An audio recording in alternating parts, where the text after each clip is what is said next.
Bakit ba tayo nagtitiis sa babaeng yan, Renato? Huwag mong kalilimutan na isang hamak na kasambahay lang siya. Isang taong binabayaran natin para maglinis ng dumi natin at gaya ng isang maruming basahan, siya ay madaling palitan anumang oras natin gustuhin. Ang boses ni Doña Aurora ay parang talim ng balisong na humihiwa sa katahimikan ng gabi sa loob ng mansyon. Sa labas ng pinto ng silid-aklatan, napatigil ang mga kamay ni Beatrice. Hawak niya ang isang tray ng mainit na tsaa na may halong luya at pulot. Ang tanging bagay na naisip niyang makakapagpaginhawa sa pagod ni Renato matapos ang mahabang araw sa opisina. Ngunit ang init ng tsaa ay tila lumipat sa kanyang mga mata. Nagbabadyang maging mga butil ng luha na pilit niyang pinipigilan. Sa kabila ng pinto, narinig niya ang malalim na buntong hininga ni Renato. Nay, alam niyo namang malaki ang naitutulong ni Beatrice sa mga bata. Simula nang umalis si Isabela, siya lang ang nakapagpatahan kay Marga sa gabi. Hayaan na muna natin siya. Iyon na nga ang problema, Renato. Masyado na siyang nagiging kampante sa pamamahay na ito. Akala mo kung sinong reyna kung mag-utos sa kusina? Porket malapit siya sa mga anak mo. Tandaan mo, ang dugong nananalatay sa mga batang yan ay asul, hindi putik na gaya ng sa kanya. Huwag mong hayaang masanay silang yumakap sa isang utusan. Nakakahiya sa mga kauri natin. Nanigas ang buong katawan ni Beatrice. Ang kanyang mga daliri na namumula at nanginginig pa mula sa maghapong paglalaba ng mga kumot na dinumihan ng may sakit na si Marga ay lalong humigpit ang kapit sa tray. Nitong nakaraang 3 gabi, hindi siya natulog. Siya ang nagpunas sa katawan ng bata. Siya ang nanalangin sa tabi ng kama nito habang ang lola nitong si Aurora ay abala sa paglalaro ng mahjong sa kabilang bayan.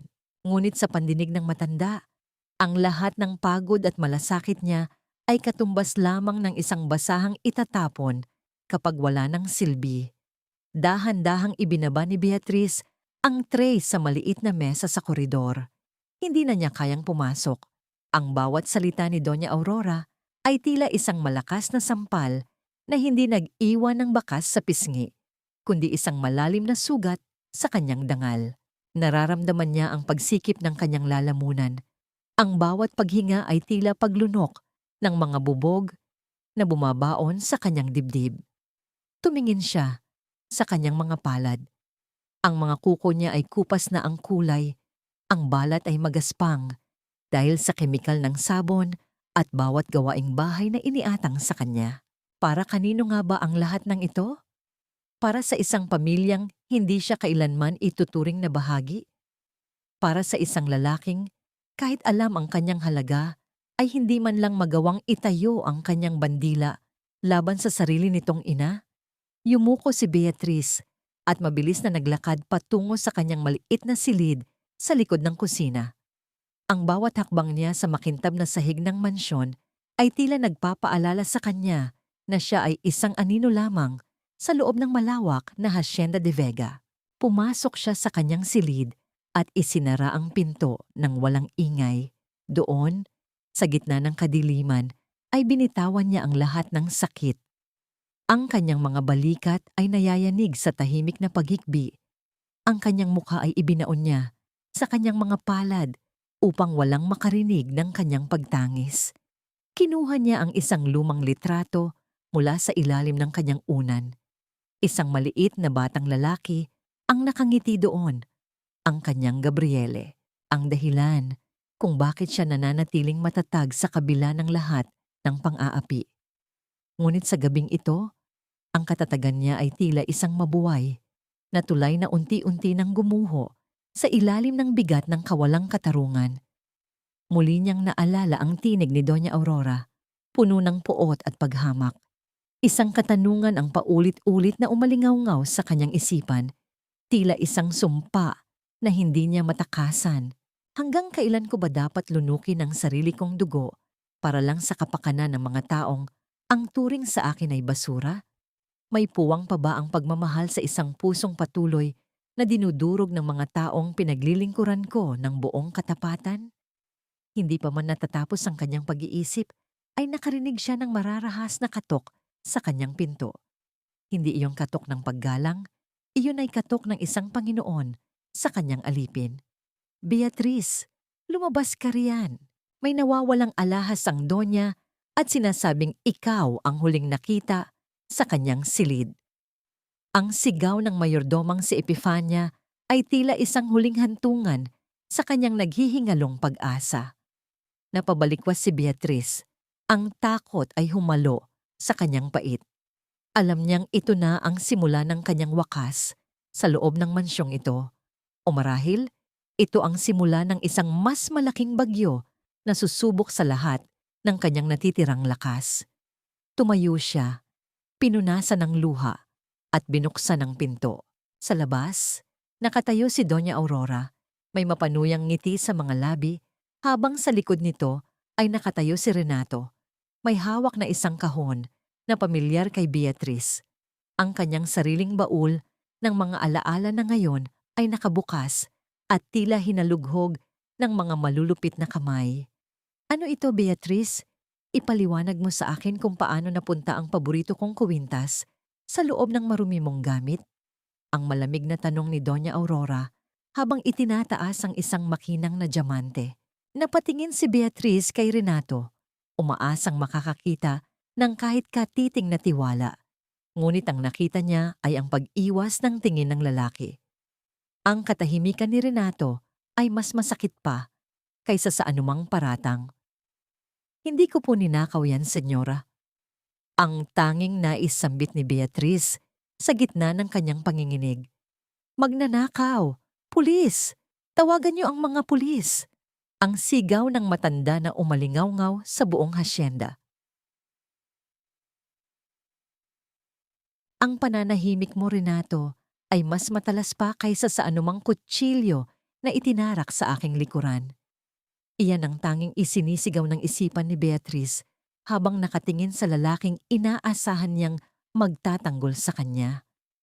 Ngunit si Renato ay nanatiling estatwa sa sulok, ang kanyang mga mata ay nakapako sa sahig, tila mas interesado sa hibla ng alpombra kaysa sa dangal ng babaeng nag-aalaga sa kanyang mga anak. Ang bawat segundo ng kanyang pananahimik ay isang dambuhalang pako na ibinabaon sa krus na pasan-pasan ni Beatrice. Ano? Hindi ka makapagsalita? Ang boses ni Doña Aurora ay puno ng malisya habang iwinagayway ang kuwintas na tila isang tropeyo ng kanyang tagumpay. Ganyan ba ang iginanti mo sa kabutihan namin, Beatrice? Pinatira ka namin dito, pinakain, at itinuring na tao. Pero ang kapalit ay ang pagnanakaw sa mga alaala ng pamilyang ito. Ikaw ay isang linta na sumisipsip sa yaman ng iba. Hindi ko po ninakaw iyan, senyora. Alam ng Diyos, hinding-hindi ko magagawa ang ganyang kababaang gawain. Ang panginginig na sagot ni Beatrice. Ang kanyang tinig ay halos pabulong na dahil sa bigat ng emosyon na nakabara sa kanyang lalamunan. Lumingon siya kay Renato, ang huling hibla ng kanyang pag-asa. Sir Renato, kilala niyo po ako. Alam niyo pong hindi ako ang kumuha niyan. Maghapon at magdamag akong nasa tabi ni Marga dahil sa kanyang lagnat. Paano ko pa maiisip na pumasok sa silid ng inyong ina? Sa wakas, nag-angat ng tingin si Renato, ngunit walang init ng pagtitiwala sa kanyang mga mata. Beatrice, ang ebidensya ay nasa loob ng gamit mo. Paano ko ipapaliwanag iyan sa nanay ko? Bakit kailangang umabot sa ganito? Ang bawat salita ni Renato ay tila isang malamig na tubig na ibinuhos sa naglalagablab na puso ni Beatrice. Hindi ito tanong ng pag-aalala, kundi tanong ng paghatol. Sapat na ang daldal na yan. Epifania, tawagan mo ang mga pulis sa bayan. Ngayon din, ang utos ni Doña Aurora na may kasamang marahas na kumpas ng kamay.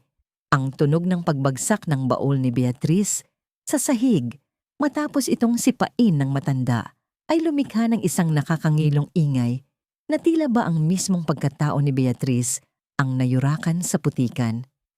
Ngunit sa gitna ng tensyon at sigawan, isang mahinang tinig ang narinig mula sa pintuan. Yaya Beatrice, si Marga yon. Ang bata ay nakatayo sa may hamba ng pinto, nakasuot ng kanyang manipis na pajama, ang mukha ay maputla at ang mga mata ay nanlalabo dahil sa mataas na lagnat. Ang kanyang maliit na katawan ay nanginginig, hindi dahil sa ginaw, kundi dahil sa takot na nakikita niya sa mukha ng kanyang paboritong yaya. Marga, bumalik ka sa kwarto mo. Ang bulyaw ni Doña Aurora. Ngunit hindi nakinig ang bata. Humakbang siya palapit kay Beatrice. Subalit bago pa man niya maabot ang kamay ng yaya, ang kanyang mga mata ay biglang tumirik. Ang maliit na katawan ni Marga ay nanigas at nagsimulang mangisay sa gitna ng silid. Diyos ko, ang apo ko! Ang tili ni Doña Aurora, ngunit sa halip na tumulong ay napaatras siya sa takot. Tila ba ang sarili niyang apo ay isang bagay na nakapandidiri. Si Renato naman ay napatayo lang, tila nawalan ng bait sa nakitang kalagayan ng anak. Sa sandaling iyon, kinalimutan ni Beatrice ang lahat ng sakit at pang-aapi. Ang pagod at ang paratang na pagnanakaw ay tila naglaho sa kanyang isipan.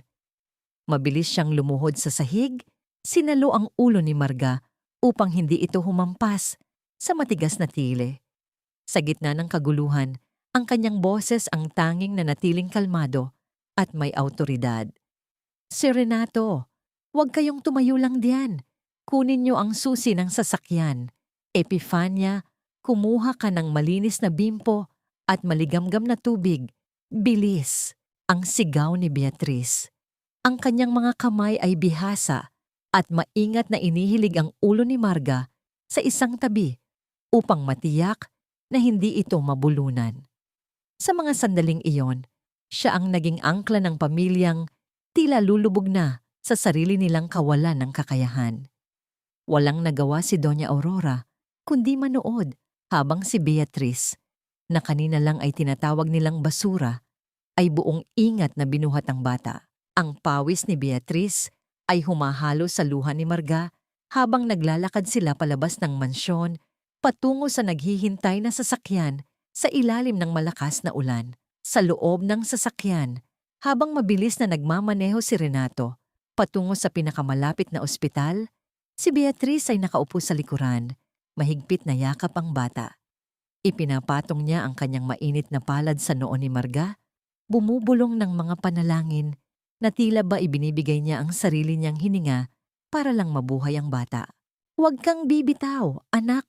Narito ang nanay. Narito si Yaya. Ang bulong niya na hindi namamalaya ni Renato na nakatingin sa kanya sa pamamagitan ng rear view mirror. Ang puso ni Renato ay unti-unting kinakain ng matinding pagsisisi. Nakikita niya ang babaeng pinaratangan nila ng masama, na ngayon ay tanging proteksyon ng kanyang anak laban sa kamatayan. Pagdating sa emergency room, mabilis na sumalubong ang mga nurse at doktor. Kinuha nila si Marga mula sa mga bisig ni Beatrice. Habang inilalagay ang bata sa stretcher, ang kamay ni Marga ay nananatiling nakakapit ng mahigpit sa damit ni Beatrice. Ayaw bumitaw, kahit sa gitna ng kanyang kawalang malay. Ang doktor, habang sinusuri ang bata, ay napatingin kay Beatrice na basang-basa ng ulan, magulo ang buhok at puno ng takot ang mga mata. Pagkatapos ay tumingin siya kay Renato na nakatayo sa likuran, tila isang estranghero sa sarili niyang pamilya. Muling ibinaling ng doktor ang kanyang paningin kay Beatrice at seryosong nagtanong, "Kayo po ba ang ina ng bata? Kailangan namin ng inyong pahintulot para sa agarang gamutan." Napatigil ang mundo ni Beatrice. Ang salitang ina ay umalingaw-ngaw sa puting pader ng ospital. Lumingon siya kay Renato. Naghihintay kung itatama ba ng lalaki ang pagkakamali ng doktor o kung mananatili na naman itong piping saksi sa isang katotohanang nais niyang ibaon sa limot. Tanggapin mo ito. Pambili mo ng mga gamit mong nasira kanina sa gulo sa iyong silid. Huwag mo nang intindihin ang mga sinabi ni nanay. Pagod lang siya, kaya mainit ang kanyang ulo. Ang mga salitang iyon ni Renato, kasabay ng pag-abot ng ilang libong piso, ay tila mga tipak ng yelo na pilit ibinabaon sa nagbabagang sugat sa puso ni Beatrice. Nakatayo sila sa madilim na koridor ng ospital, malayo sa silid kung saan mahimbing nang natutulog si Marga matapos malagpasan ang panganib. Ang liwanag ng mga bombilya sa kisame ay tila nagpapakita sa bawat guhit ng pagod sa mukha ni Beatriz, ngunit mas malalim ang pagod na hindi nakikita ng mga mata. Dahan-dahang tiningnan ni Beatriz ang pera sa kamay ni Renato. Ang bawat papel ay tila nagpapaalala sa kanya na sa paningin ng lalaking ito, ang kanyang dangal ay may katumbas na halaga, isang halagang madaling bayaran upang patahimikin ang budhi ng isang amang walang lakas na manindigan. Hindi niya tinanggap ang pera. Sa halip, dahan-dahan niyang itinulak ang kamay ni Renato pabalik sa kanya.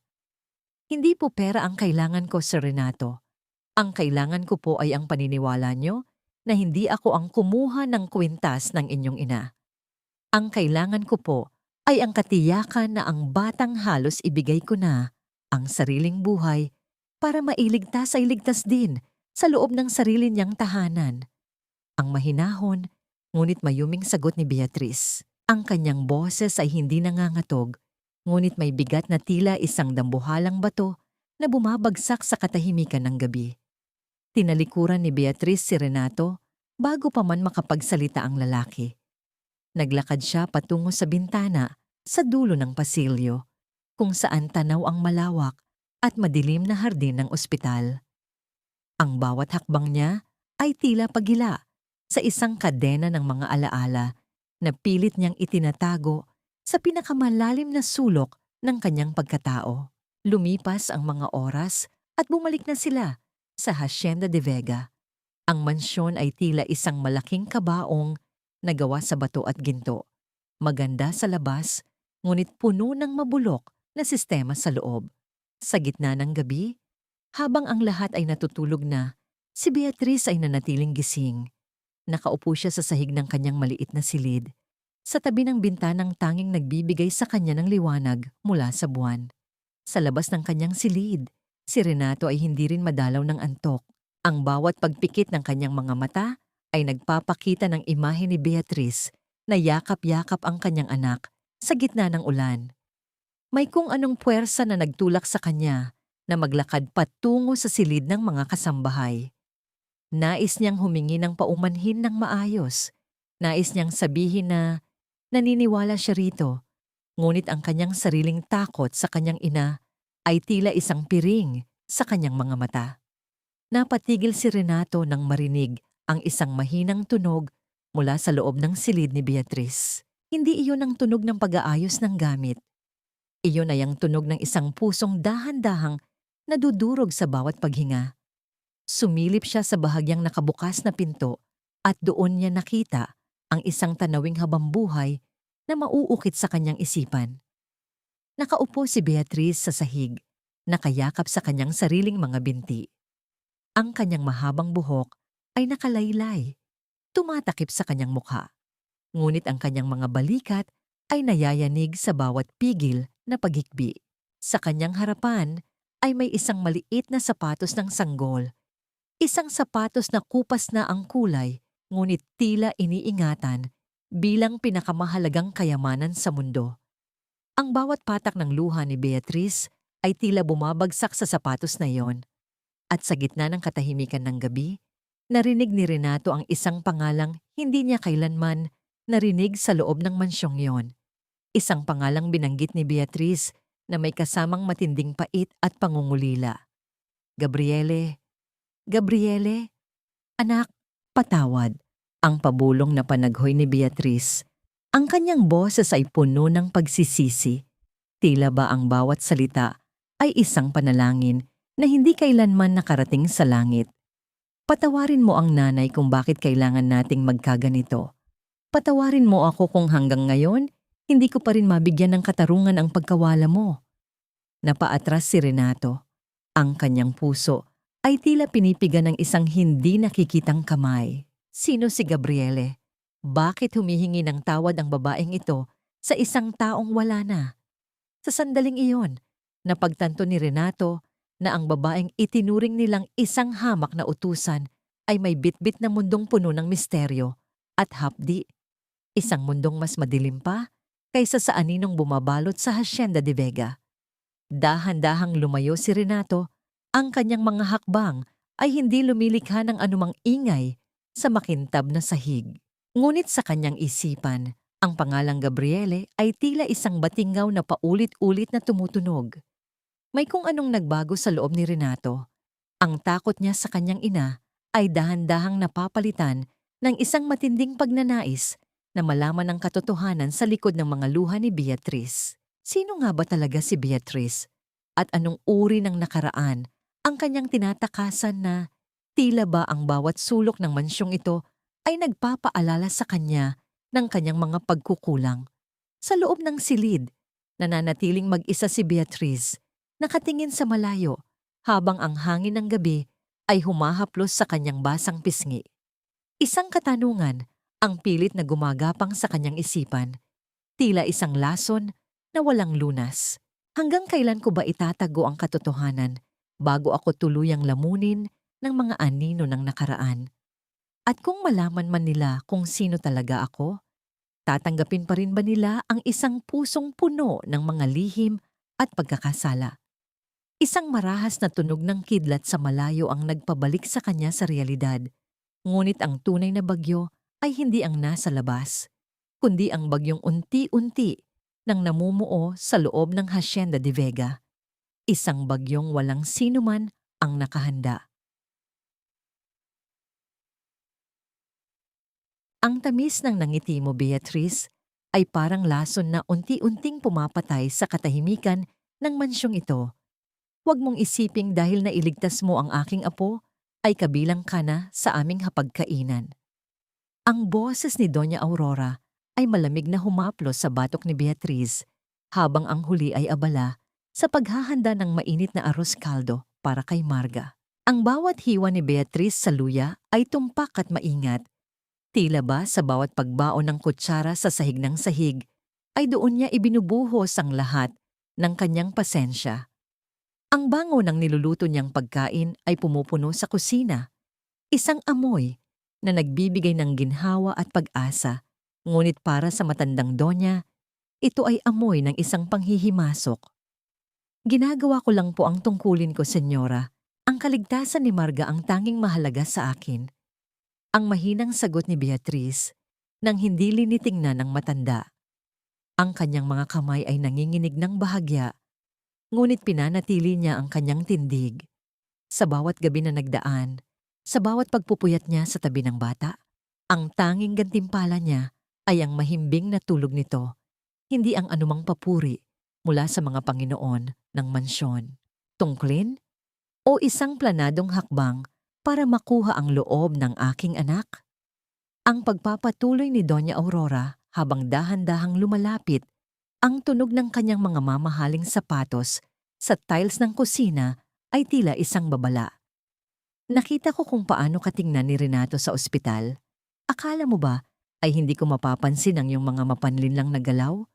Isang hamak na yaya na nagpapanggap na tagapagligtas. Nanigas ang mga daliri ni Beatrice sa hawakan ng sandok. Ang init ng kalan ay tila lumipat sa kanyang dibdib. Isang naglalagablab na galit na pilit niyang sinusupil. Ang bawat salita ng matanda ay tila isang karayom na itinusok sa kanyang pinakamalalim na sugat. Gusto niyang sumigaw. Gusto niyang sabihin na wala siyang ibang hangad, kundi ang mahalin ang mga batang tila itinuring na niyang sariling dugo. Ngunit alam niyang sa mundong ito, ang kanyang boses ay walang silbi laban sa kapangyarihan ng pilak. Hindi ko po kontrolado ang iniisip ng iba, senyora. Ang alam ko lang ay kailangang kumain ni Marga para bumalik ang kanyang lakas. Ang tanging nais sambit ni Beatrice bago dahan-dahang isinali ng lugaw sa isang mangkok. Ang puting usok mula sa pagkain ay tila nagtatago sa kanyang mga mata na nagsisimula ng manubig sa sobrang sakit. Lumipas ang ilang sandali at ang katahimikan ng mansyon ay muling nabasag ng isang matinis na tili mula sa itaas na palapag. Ang singsing ko, ang aking paboritong diamante, nawawala. Ang sigaw ni Doña Aurora ay tila isang hudyat ng muling pagsabog ng bulkan. Sa loob ng ilang minuto, ang lahat ng katulong ay pinatawag sa sala. Nakatayo si Beatrice sa gitna. Ang kanyang apron ay may mantsa pa ng lugaw, habang sa harap niya ay si Doña Aurora na tila isang haring nawala ng korona. Si Renato ay kakarating lang mula sa trabaho. Ang kanyang mukha ay puno ng pagkalito at pagod. Renato, kailangang halughugin ang lahat ng gamit dito. Hindi maaaring mawala ang singsing na yon. Pamana pa iyon ng iyong lolo. Ang hysterical na utos ng matanda. At unahin niyo ang silid ng babaeng yan. Siya lang ang pumasok sa aking silid kaninang umaga para maghatid ng tsaa. Tumingin si Beatrice kay Renato. Ang kanyang mga mata ay nagsusumamo, humihingi ng kahit katiting na proteksyon. Ngunit ang lalaki ay umiwas ng tingin at dahan-dahang tumango sa mayordomang si Epifania. Ang bawat hakbang ni Epifania patungo sa silid ni Beatrice ay tila isang tunog ng hatol ng kamatayan. Pagkalipas ng ilang minutong nakakabinging katahimikan, bumalik si Epifania. Sa kanyang nanginginig na kamay ay hawak niya ang isang maliit na telang sako. Ang sako kung saan itinatago ni Beatrice ang mga huling alaala ni Gabriele. At sa loob nito, sa gitna ng mga kupas na larawan at isang maliit na sapatos, ay kumikinang ang isang diamanteng singsing. Isang malakas na sampal ang dumapo sa pisngi ni Beatrice bago pa man siya makapagsalita. Ang lakas ng impact ay nagdulot ng pagkahilo at naramdaman niya ang malatansong lasa ng dugo sa kanyang labi. Hayop ka! Nilason mo ang isipan ng aking mga apo at ngayon ay ninanakawan mo pa kami. Ang dura ng galit ni Doña Aurora. Ang matanda ay tila isang halimaw na handang lamunin ang sino mang humarang sa kanyang daan. Napaluhod si Beatrice sa sahig. Ang kanyang paningin ay nagdidilim, hindi dahil sa sakit ng sampal, kundi dahil sa nakitang kawalan ng tiwala sa mga mata ni Renato. Ang lalaking akala niya ay nagsisimula nang makakita sa kanyang tunay na pagkatao ay nakatayo lang doon. Ang mga kamao ay nakakuyom, ngunit ang bibig ay nananatiling nakasusi. Sir Renato, maniwala po kayo. Hindi ko alam kung paano napunta iyan doon. Ang pabulong na pagsusumamo ni Beatrice habang ang kanyang mga luha ay pumapatak sa malamig na sahig. Papatayin niyo na po ako, ngunit huwag niyo lang po akong tawaging magnanakaw. Iyan lang ang tanging kayamanan na natitira sa akin, ang aking pangalan. Ngunit ang tanging sagot ni Renato ay ang pagtalikod nito. Ibalik mo ang singsing sa nanay at bukas na bukas din, hindi ko na alam kung anong gagawin ko sa iyo, Beatrice. Habang iniwan siyang mag-isa sa gitna ng sala, nakatingin si Beatrice sa sahig kung saan nakakalat ang mga gamit ni Gabriele na itinapon ni Epifania. Ang bawat alaala ay nayurakan. Ang bawat lihim ay naging lason. Isang katanungan ang pilit na bumabangon sa kanyang isipan. Tila isang sigaw sa gitna ng disyerto. Sino ang tunay na magnanakaw sa bahay na ito? Ang kumuha ba ng isang singsing na may presyo? O ang mga taong unti-unting ninanakaw ang dangal at kaluluwa ng isang babaeng wala ng ibang hangad kundi ang magmahal? Sa kadiliman ng gabi, isang misteryosong figura ang nakatayo sa anino ng hagdanan. Hawak ang isang maliit na bagay na hindi napansin ng lahat. Isang susi na hindi dapat naroon. Ang bawat tibok ng aking puso ay parang martilyo na dumudurog sa aking sariling katauhan habang pinapanood ko ang iyong pagluha, Beatrice. Iyan ang mga salitang hindi kayang bigkasin ni Renato habang nakatayo siya sa gitna ng sala. Tinitingnan ang babaeng nakaluhod sa malamig na sahig. Ang bawat patak ng luha ni Beatrice na bumabasa sa mga nakakalat na larawan ni Gabriele ay tila mga patak ng asido na pumapaso sa konsensya ni Renato. Nakita niya ang bawat pagsisikap ni Beatrice, ang bawat gabing puyat, at ang bawat haplos nito sa kanyang mga anak na puno ng tunay na pagmamahal. Isang pagmamahal na kahit ang sariling ina ng mga bata ay hindi na ibigay. Ano, Renato? Tatawag na ba tayo ng pulis o hihintayin mo pang ubusin ng babaeng ito ang lahat ng pamanang alahas sa bahay na ito? Ang boses ni Doña Aurora ay puno ng pagmamalaki, tila isang mangangaso na huli na ang kanyang biktima. Tingnan mo siya, nagpapaawa na naman. Iyan ang laro ng mga taong galing sa putik.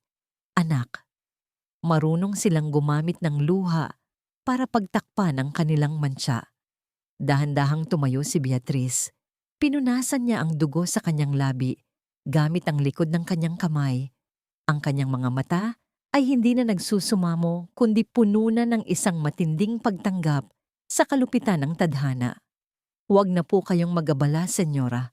Ako na po ang lalabas sa mansyong ito. Pero tandaan niyo po, ang singsing niyo ay babalik sa inyo. Pero ang dangal na kinuha niyo sa akin ay hinding-hindi niyo kailanman mababayaran. Ngunit bago pa man makahakbang si Beatriz patungo sa pinto, isang boses ang pumutol sa katahimikan. Isang boses na hindi inaasahan ng sinuman sa loob ng silid. Akin na yan, Nay. Ibigay niyo sa akin ang singsing. Lumingon ang lahat kay Renato. Ang kanyang tindig ay matuwid. Ang kanyang mga mata ay malamig at direkta sa kanyang ina. Lumapit siya kay Doña Aurora at kinuha ang diamanteng singsing mula sa nanginginig na kamay ng matanda. Renato, ano ang ginagawa mo? Iyan ay ebidensya. Ang singhal ni Doña Aurora. Humarap si Renato kay Beatriz. Pagkatapos ay sa lahat ng mga katulong na nakasaksi sa kaganapan. Huminga siya ng malalim. Isang buntong hininga na tila nagpapakawala ng lahat ng takot na kinimkim niya sa loob ng maraming taon. Hindi ninakaw ni Beatriz ang singsing na ito. Ang mariing pahayag ni Renato. Ang bawat salita niya ay tila isang dagok sa katahimikan ng mansyon. Ako ang nagbigay niyan sa kanya bilang pasasalamat sa pagliligtas niya kay Marga noong isang gabi. Hindi ko lang nasabi sa inyo, Nay, dahil alam kong magagalit kayo. Nanlaki ang mga mata ni Doña Aurora. Ang kanyang mukha ay namula sa tindi ng galit at pagkahiya. Ano? Ibinigay mo ang pamanang singsing sa isang utusan? Hibang ka na ba, Renato? Pinapaikot ka na ng babaeng ito. Maging si Beatriz ay napatigil. Ang kanyang puso ay tila tumigil sa pagtibok. Alam niyang nagsisinungaling si Renato para protektahan siya, ngunit ang kasinungalingang ito ay may katumbas na malaking sakripisyo para sa lalaki. Tumingin siya kay Renato. Nagtatanong ang mga mata kung bakit niya ito ginagawa, kung bakit niya itinataya ang sariling pangalan para sa isang hamak na kasambahay. Sapat na, Nay. Tapos na ang usapan. Ang huling sabi ni Renato bago niya hinawakan ang braso ni Beatriz. Isang mahina at maingat na hawak na tila ba natatakot siyang mabasag ang babae. Beatriz, bumalik ka sa silid mo. Ayusin mo ang mga gamit mo. Walang aalis sa bahay na ito. Ang bawat hakbang ni Beatriz pabalik sa kanyang silid ay tila paglalakad sa ibabaw ng mga ulap at pakunang sabay. Nang makapasok siya, agad niyang isinara ang pinto at napasandal dito. Ang kanyang dibdib ay mabilis na tumataas at bumababa. Bakit siya iniligtas ni Renato? Bakit nito pinili na kalabanin ang sariling ina? Samantala, sa sala, ang tensyon sa pagitan ni Renato at Doña Aurora ay tila isang kuryenteng handang pumatay. Nagkamali ka sa ginawa mo, Renato. Inuna mo ang isang estranghero kaysa sa sarili mong dugo. Huwag mong iisiping dito, nagtatapos ang lahat. Kung akala mo ay mapoprotektahan mo siya habang buhay, nagkakamali ka. Ang banta ng matanda bago ito marahas na umakyat sa hagdan. Ang bawat yabag nito ay tila isang deklarasyon ng giyera. Sa gitna ng katahimikan, isang maliit na figura ang lumabas mula sa likod ng malaking kurtina sa silid-aklatan. Si Santi, ang panganay na anak ni Renato. Ang bata ay may hawak na isang maliit na tablet. Ang screen nito ay nagpapakita ng isang madilim na video mula sa security camera na itinago niya para sa kanyang mga laro. Lumapit si Santi sa kanyang ama. Papa, nakita ko po ang lahat. Ang pabulong na sabi ng bata. Nakita ko po kung sino ang tunay na naglagay ng singsing sa gamit ni Yaya Beatriz. Napatitig si Renato sa screen ng tablet. Doon, sa malabong ngunit malinaw na footage, ay nakita niya ang isang anino na pumasok sa silid ni Beatrice habang ang lahat ay abala sa hapunan. At ang aninong iyon ay hindi kay Doña Aurora, kundi kay Epifania, na malinaw na sumusunod sa utos ng isang mas mataas na kapangyarihan. Ngunit may isa pang detalye sa video na nagpatigil sa hininga ni Renato. Bago lumabas si Epifania sa silid, may isang tao pang nakatayo sa labas ng pinto na tila nagmamasid. Isang tao na may suot na pamilyar na singsing na hindi dapat naroon dahil ang singsing na yon ay pag-aari ni Isabela, ang asawang matagal nang nawala. Nanginig ang mga kamay ni Renato. Ang katotohanan ay tila isang malaking galamay na unti-unting sumasakal sa kanya. Kung naroon si Isabela, nasaan siya ngayon? At ano ang kinalaman niya sa planong pabagsakin si Beatrice? Huwag mong ipakita ito kahit kanino, Santi.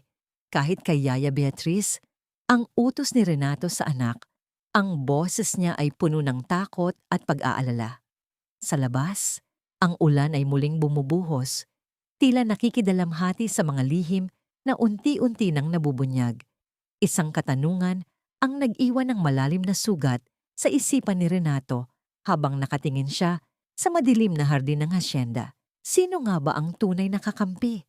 At sino ang kaaway? At hanggang kailan ko kayang panindigan ang isang kasinungalingan bago ito tuluyang sumabog at sirain ang lahat ng taong mahal ko? Ang bawat dampi ng iyong tingin ay parang mainit na kape sa gitna ng nagyayelong umaga. Ngunit alam ko, ang init na ito ay pansamantala lamang bago ang muling pagdating ng unos. Ang katahimikan ng umaga sa Hacienda de Vega ay tila isang marupok na salamin na anumang oras ay maaring mabasag. Habang ang unang sinag ng araw ay dahan-dahang sumisilip sa pagitan ng mga dahon ng punong mangga, abala si Beatrice sa kusina, ang bango ng sinangag na may maraming bawang at ang tila musika na tunog ng kumukulong tubig para sa barako ay pumupuno sa hangin. Ngunit sa likod ng kanyang mga kilos, ang kanyang isipan ay nakatuon pa rin sa nangyari kagabi. Iniligtas siya ni Renato.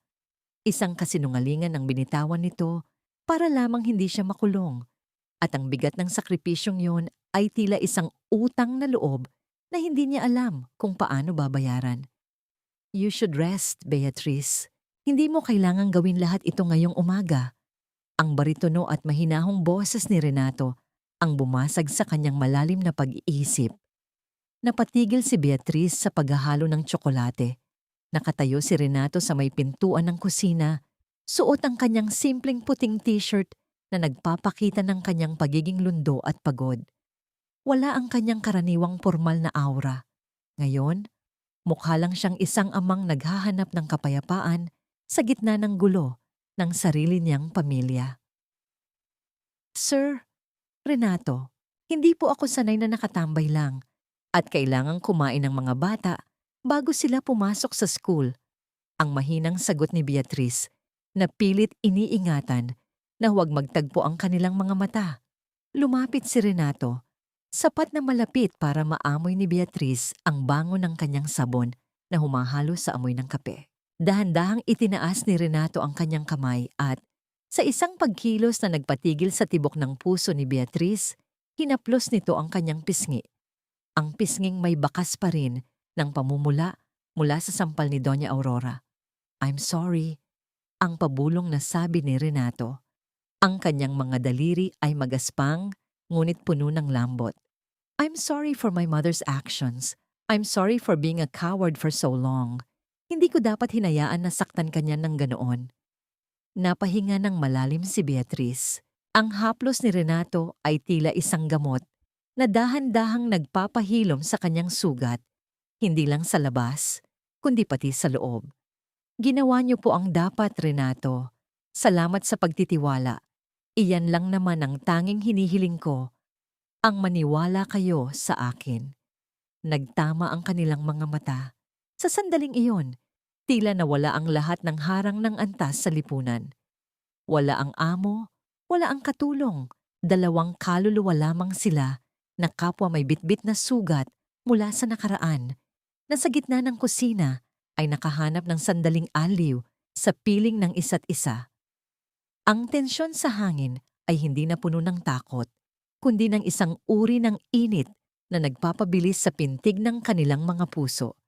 Isang pakiramdam na matagal nang kinalimutan ni Beatrice mula nang mawala si Gabriele.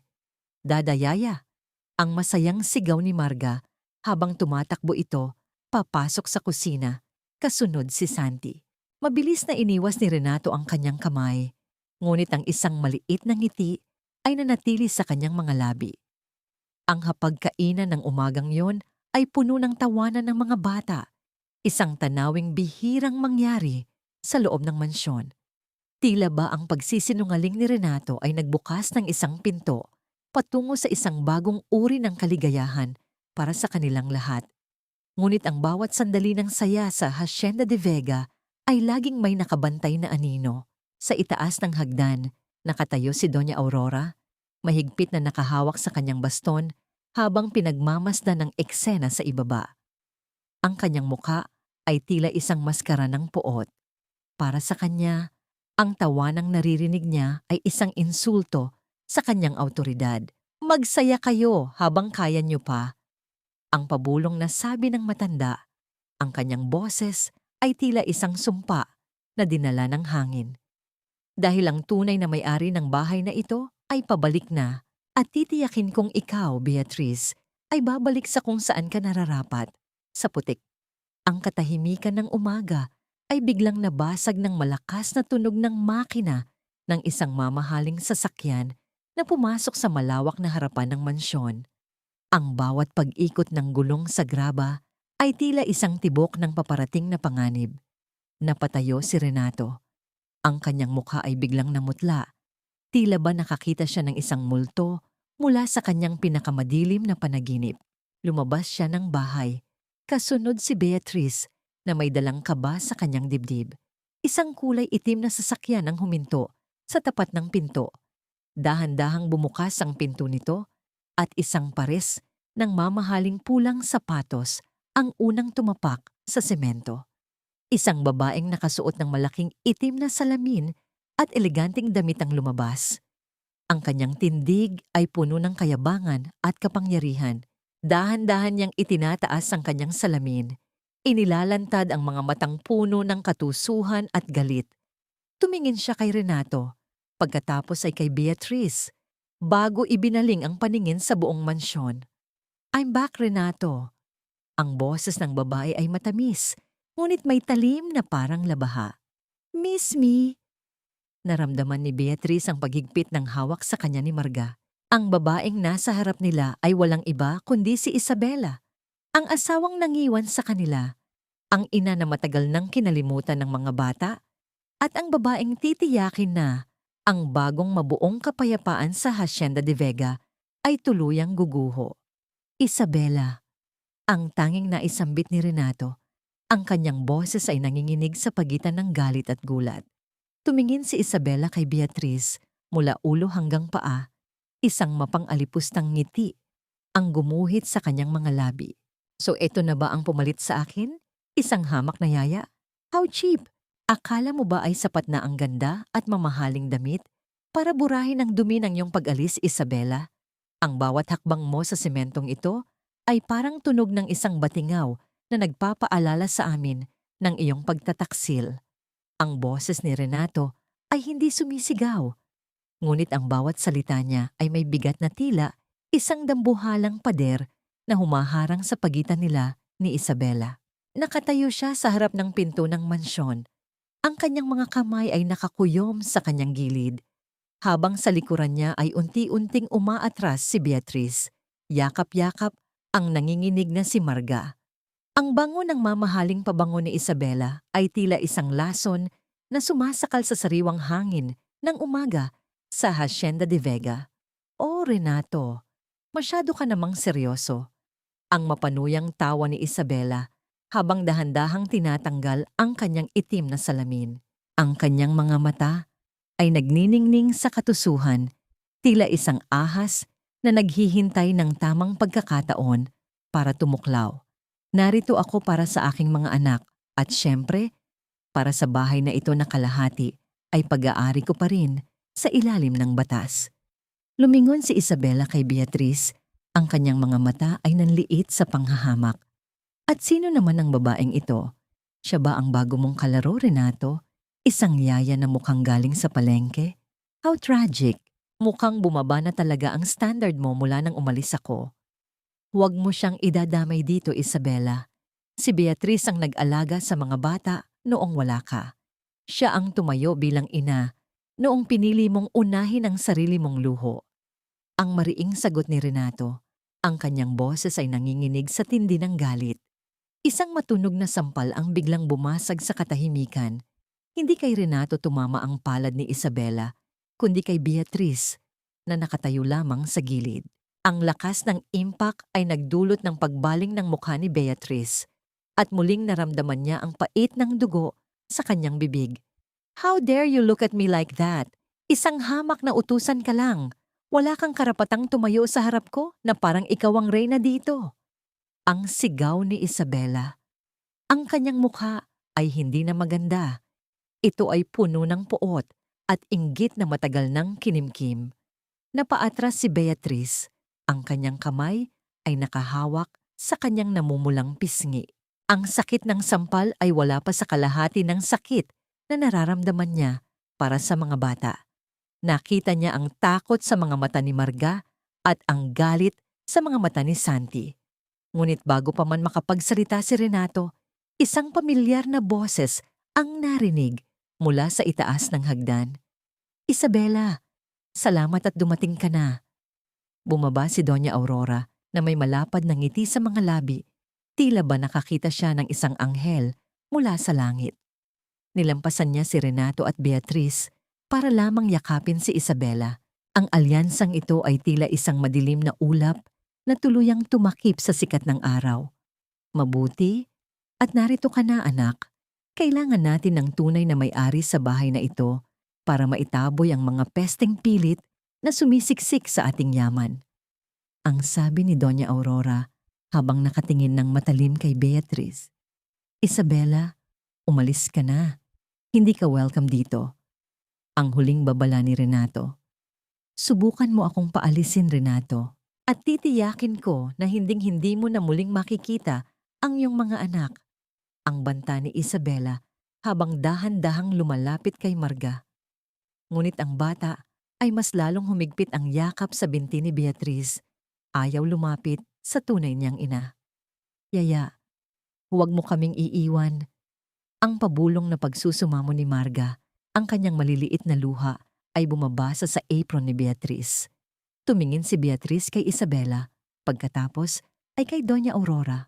Sa sandaling iyon, ang takot sa kanyang puso ay napalitan ng isang matinding determinasyon. Maaaring isa lang siyang yaya sa kanilang paningin, ngunit sa puso ng mga batang ito, siya ang kanilang mundo. At hinding-hindi niya hahayaan na wasakin ng mga halimaw na ito ang kapayapaang pilit niyang binuo. Hindi po ako aalis, senyora. Ang mahinahon ngunit matatag na sabi ni Beatrice habang direktang nakatingin sa mga mata ni Isabela. Hanggat kailangan ako ng mga batang ito, mananatili ako. Kahit ilang sampal pa ang ibigay niyo, hindi niyo ako kayang buwagin. Isang mapanganib na ngiti ang gumuhit sa mga labi ni Isabela. Talaga? Tingnan natin kung hanggang kailan mo kayang panindigan ang drama mo, yaya. Dahil simula ngayong araw, gagawin kong impyerno ang bawat hininga mo sa loob ng mansyong ito. Pumasok si Isabela sa loob ng bahay na tila ba siya ang nagmamay-ari ng bawat sulok nito. Ang tunog ng kanyang mga takong sa makintab na sahig ay tila isang babala ng paparating na digmaan. Nanatiling nakatayo si Renato at Beatrice sa labas. Ang kanilang mga anino ay tila naglalapit sa isa't isa sa gitna ng darating na unos. Sino ang mananaig sa labanang ito? Ang ina na may karapatan sa dugo o ang yaya na may karapatan sa puso? At anong mga lihim pa ang nakatago sa likod ng biglaang pagbabalik ni Isabela na maaaring bumago sa lahat? Isang katanungan ang nagiwan ng malalim na kaba sa dibdib ni Beatrice habang pinapanood ang pagsasara ng malaking pinto ng mansyon. Handa na ba akong itaya ang lahat? pati na ang aking nakaraan, para lang sa pamilyang hindi naman tunay na akin. Ang isang tunay na ina ay hindi nasusukat sa dami ng laruang kaya niyang ibigay, kundi sa dami ng luhang handa niyang punasan ng walang kapalit. Iyan ang tanging nasa isip ni Beatrice habang pinagmamasdan ang naglalakihang mga kahon ng mamahaling laruan na nakakalat sa gitna ng sala ng mansyon.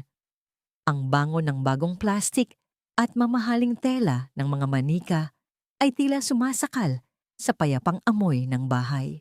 Si Isabela ay nakaupo sa gitna ng sofa, suot ang kanyang mapanuyang ngiti, habang pilit na inaabot ang isang gintong relo kay Santi at isang malaking bahay-bahayan kay Marga. "Come here, babies. Look at this." Galing pa ito sa Paris. Hindi ba mas maganda ito kaysa sa mga luma ninyong laruan na amoy alikabok?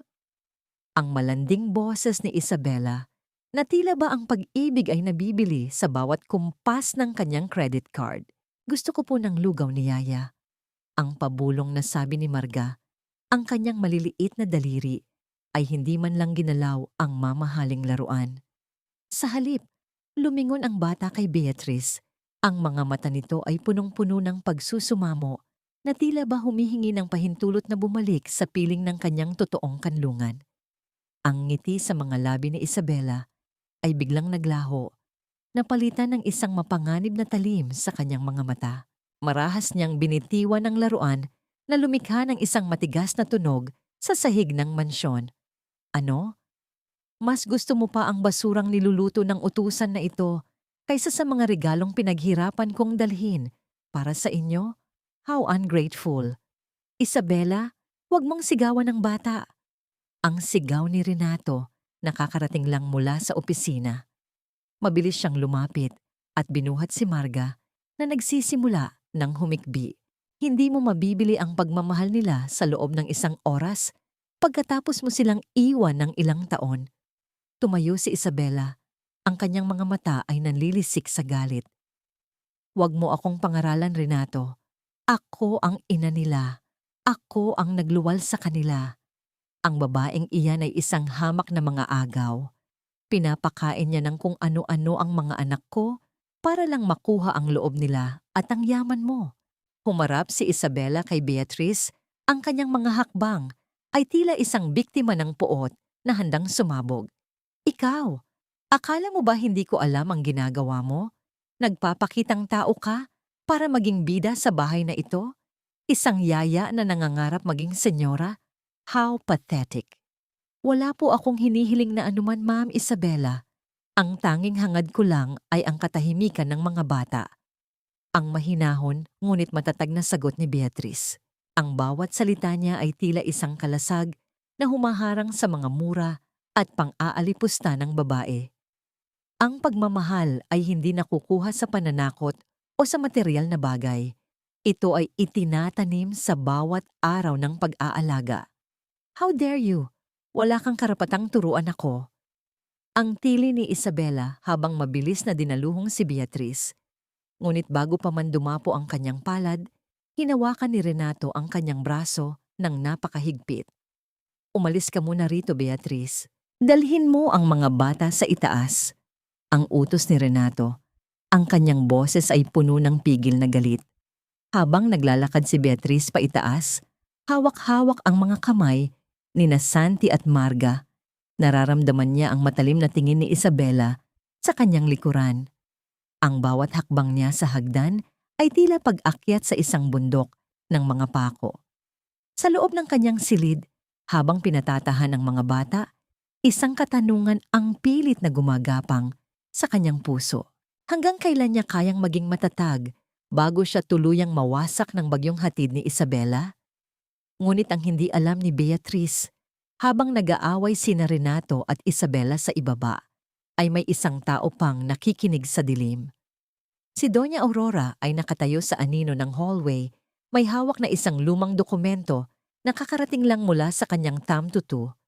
Isang dokumentong naglalaman ng isang lihim na maaaring tuluyang pumatay sa pagkatao ni Beatrice. "So Beatrice, may itinatago ka palang anak? At nawala siya dahil sa sarili mong pagkukulang? Pabulong na sabi ng matanda. Ang kanyang mahinang tawa ay tila kaluskos ng tuyong dahon na nadadaganan sa lupa.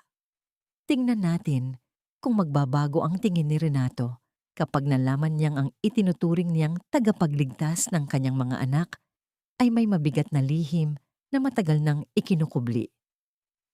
Ang bawat salitang binitiwan ni Doña Aurora ay tila malamig na hangin na dahan-dahang pumasok sa silid ni Beatriz, mabigat, tahimik at nag-iiwan ng pangambang hindi agad mapapawi. Isang malakas na kulog ang bumasag sa katahimikan ng gabi, ngunit ang tunay na kidlat ay ang katotohanang unti-unti nang humahabol sa kanya. Sino ang tunay na biktima sa labanang ito? At paano ipagtatanggol ni Beatriz ang kanyang sarili kung ang kanyang sariling nakaraan ang kanyang pinakamalaking kaaway? Isang inang pumatay sa sariling anak. Iyan ba ang gusto mong magpalaki sa iyong mga bata, Renato? Isang mamamatay taong nagtatago sa ilalim ng maskara ng isang banal na yaya? Ang boses ni Doña Aurora ay tila isang kidlat na tumama sa gitna ng hapagkainan. Winawasak ang anumang natitirang init ng pagkaing inihanda ni Beatriz. Nakatayo si Beatriz sa gilid, hawak ang sandok ng mainit na sinigang, ngunit ang kanyang mga kamay ay biglang nawalan ng lakas. Ang tunog ng pagbagsak ng sandok sa malaking mangkok ay lumikha ng isang tilamsik ng mainit na sabaw sa kanyang mga braso, ngunit hindi niya naramdaman ang paso ng likido. Ang tanging nararamdaman niya ay ang unti-unting paghinto ng kanyang mundo. Ano ang sinasabi niyo, Nay? Masyado na kayong lumalampas sa guhit. Ang naguguluhan at galit na saway ni Renato. Ngunit ang kanyang boses ay nanginginig din. Tila ba natatakot siya sa katotohanang maaaring nakatago sa likod ng mga salita ng kanyang ina. Dahan-dahang inilapag ni Doña Aurora ang isang makapal na brown envelope sa ibabaw ng lamesa, sa tapat mismo ng plato ni Renato. Basahin mo, anak. Huwag kang maniwala sa akin. Maniwala ka sa mga dokumento ng korte at sa ulat ng pulisya. Ang banal na si Beatriz ay dating bilanggo. Nakulong siya dahil sa pagkamatay ng sarili niyang anak na si Gabriele. Isang nakakabinging katahimikan ang bumalot sa buong sala. Si Isabela, na nakaupo sa kabilang dulo, ay dahan-dahang nagpunas ng bibig gamit ang kanyang table napkin. Ang kanyang mga mata ay nagniningning sa tuwa habang pinapanood ang bawat hibla ng pagkatao ni Beatriz na unti-unting nalalanta. Isang inang pabaya. Isang inang mas inuna ang sariling galit kaysa sa kaligtasan ng kanyang sanggol. Ang dagdag ni Isabela, ang kanyang boses ay tila isang matamis na lason. Kaya ba napunta ka rito, Beatriz? Para humanap ng mga batang papalit sa anak na nawala mo dahil sa sarili mong kamay? How sick! Napatitig si Beatriz sa envelope. Ang bawat letra ng pangalang Gabriele sa isipan niya ay tila isang dambuhalang alon na tumatangay sa kanya pabalik sa gabing puno ng ulan, dugo at pagsisisi. Ang kanyang paningin ay nagdilim. Ang mga pader ng mansyon ay tila umiipit sa kanya. Naramdaman niya ang malamig na pawis na gumagapang sa kanyang likuran. Ang bawat paghinga niya ay tila paghigop ng tuyong alikabok. Hindi totoo yan. Ang pabulong na sabi ni Beatriz, ang kanyang boses ay halos hindi marinig. Hindi ko pinatay ang anak ko. Hinding-hindi. Ngunit nakulong ka, hindi ba? Ang malakas na tanong ni Renato. Tumayo siya. Ang kanyang mukha ay puno ng sakit at pagkadismaya. Beatriz, sumagot ka. Nakulong ka ba dahil sa pagkamatay ng anak mo? Hindi nakapagsalita si Beatriz. Ang kanyang pananahimik ay tila isang pag-amin sa pandinig ng lahat. Paano niya ipapaliwanag ang gabing iyon? Ang gabing ipinagtanggol niya ang sarili mula sa marahas na asawa. Ang gabing sa gitna ng kaguluhan ay nangyari ang aksidenteng kumuha sa buhay ng kanyang munting anghel. Sa mata ng batas, siya ay nagkasala. Sa mata ng mundo, siya ay isang inang bigo. Umalis ka na rito, Beatriz. Ang malamig na utos ni Renato. Ang bawat salita niya ay tila isang hatol ng kamatayan para sa puso ni Beatrice. Ayokong makita ang isang taong nagsinungaling sa akin tungkol sa kanyang pagkatao. Higit sa lahat, ayokong mapalapit ang mga anak ko sa isang taong may bahid ng dugo ang mga kamay. Papa, wag po. Si Yaya Beatrice ay mabuti. Ang sigaw ni Santi mula sa hagdanan, ngunit mabilis siyang hinila ni Isabela palayo. Napatitig si Beatrice kay Renato. Ang lalaking akala niya ay naging kanlungan niya. Ang lalaking ipinagtanggol siya sa harap ng lahat ay siya ring nagtulak sa kanya sa bangin ng kawalan. Walang katarungan, walang pagkakataong magpaliwanag. Sa loob ng Hacienda de Vega, ang katotohanan ay pag-aari lamang ng mga may kapangyarihan. Dahan-dahang tumalikod si Beatrice. Ang bawat hakbang niya palayo sa hapagkainan ay tila paglalakad sa ibabaw ng mga bubog. Pumasok siya sa kanyang maliit na silid. Kinuha ang kanyang lumang bag at ang tanging litrato ni Gabriele. Wala siyang dinalang anuman mula sa mansyong yon, maliban sa isang pusong mas durog pa kaysa noong dumating siya. Habang naglalakad siya palabas ng malaking pinto ng hasyenda, sa ilalim ng madilim na langit na tila nakikiramay sa kanyang pagpanaw, narinig niya ang tawa ni Isabela na umalingaw-ngaw sa hangin. Isang katanungan ang naiwan sa kanyang isipan habang tinatahak ang madilim na kalsada palayo sa pamilyang itinuring niyang sarili. Sapat na ba ang pagtakas sa nakaraan para makamit ang kapayapaan? O sadyang ang bawat hakbang ko ay nakatali sa isang kasalanang hindi kailanman mapapatawad ng mundong mapanghusga? Sa malayo, isang sasakyan ang dahan-dahang sumusunod sa kanya. Ang mga ilaw nito ay nakatutok sa kanyang likuran, tila isang maninila na naghihintay ng tamang pagkakataon. Ang bawat hakbang ko palayo sa Hacienda de Vega ay parang paghila sa isang kadenang nakatali sa aking leeg. Dahan-dahang binabawasan ng hangin sa aking mga baga hanggang sa wala na akong maramdamang buhay. Ang dilim ng kalsada ay tila isang malaking bibig na handang lamunin si Beatrice habang bitbit ang kanyang munting bag.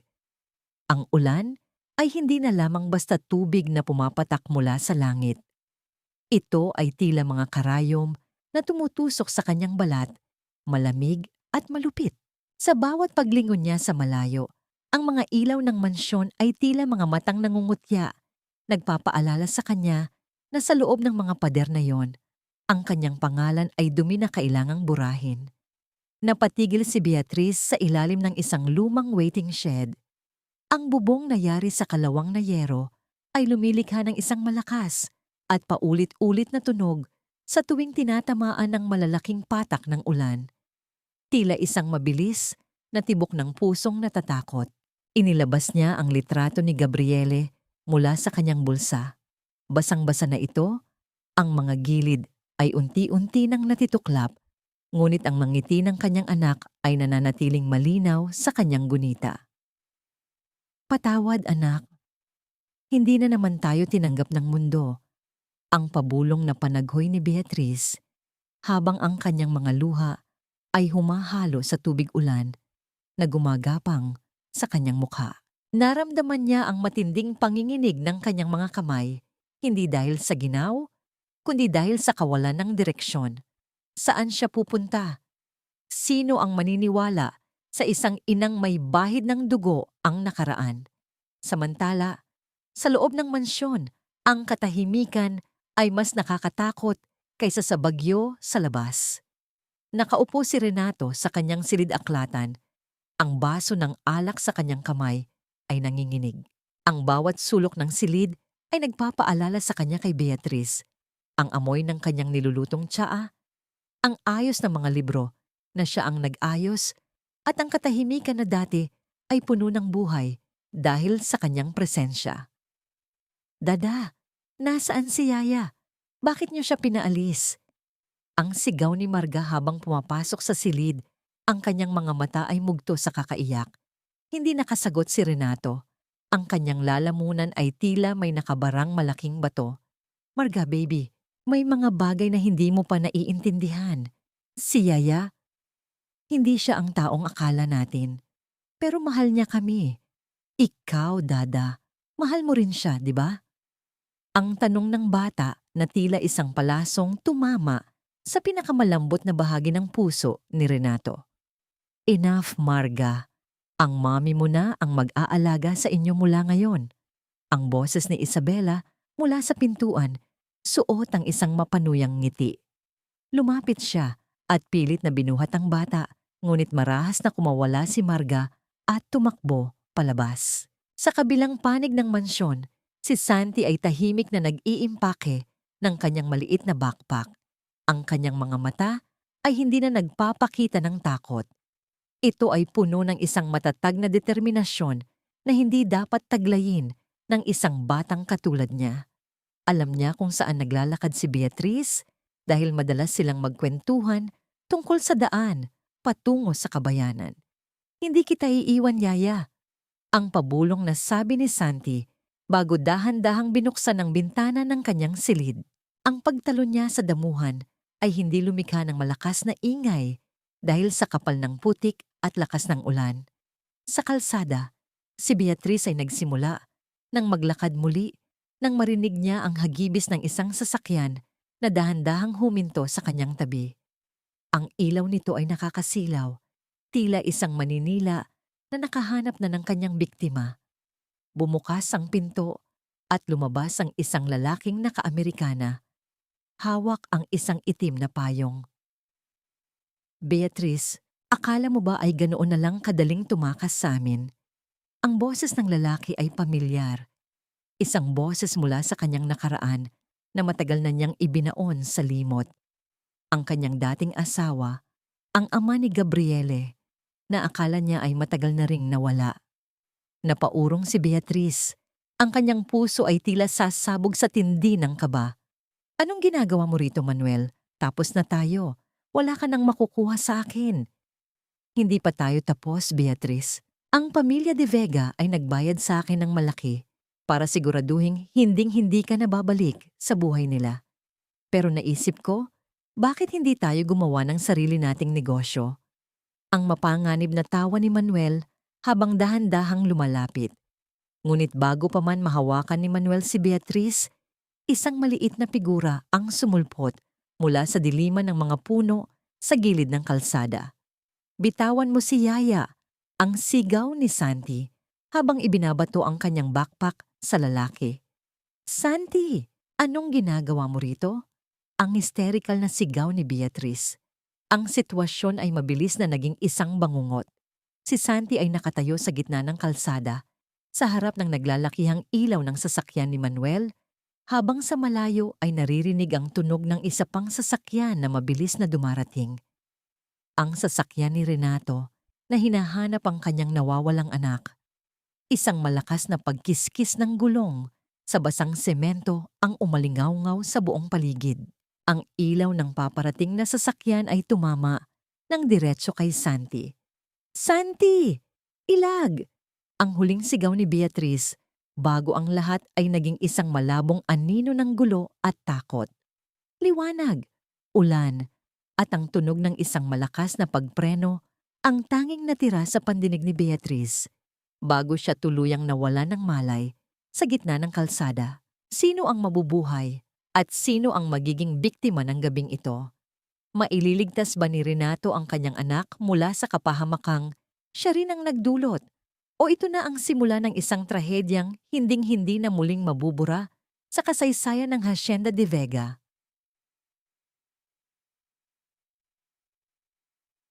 Santi! Anak ko!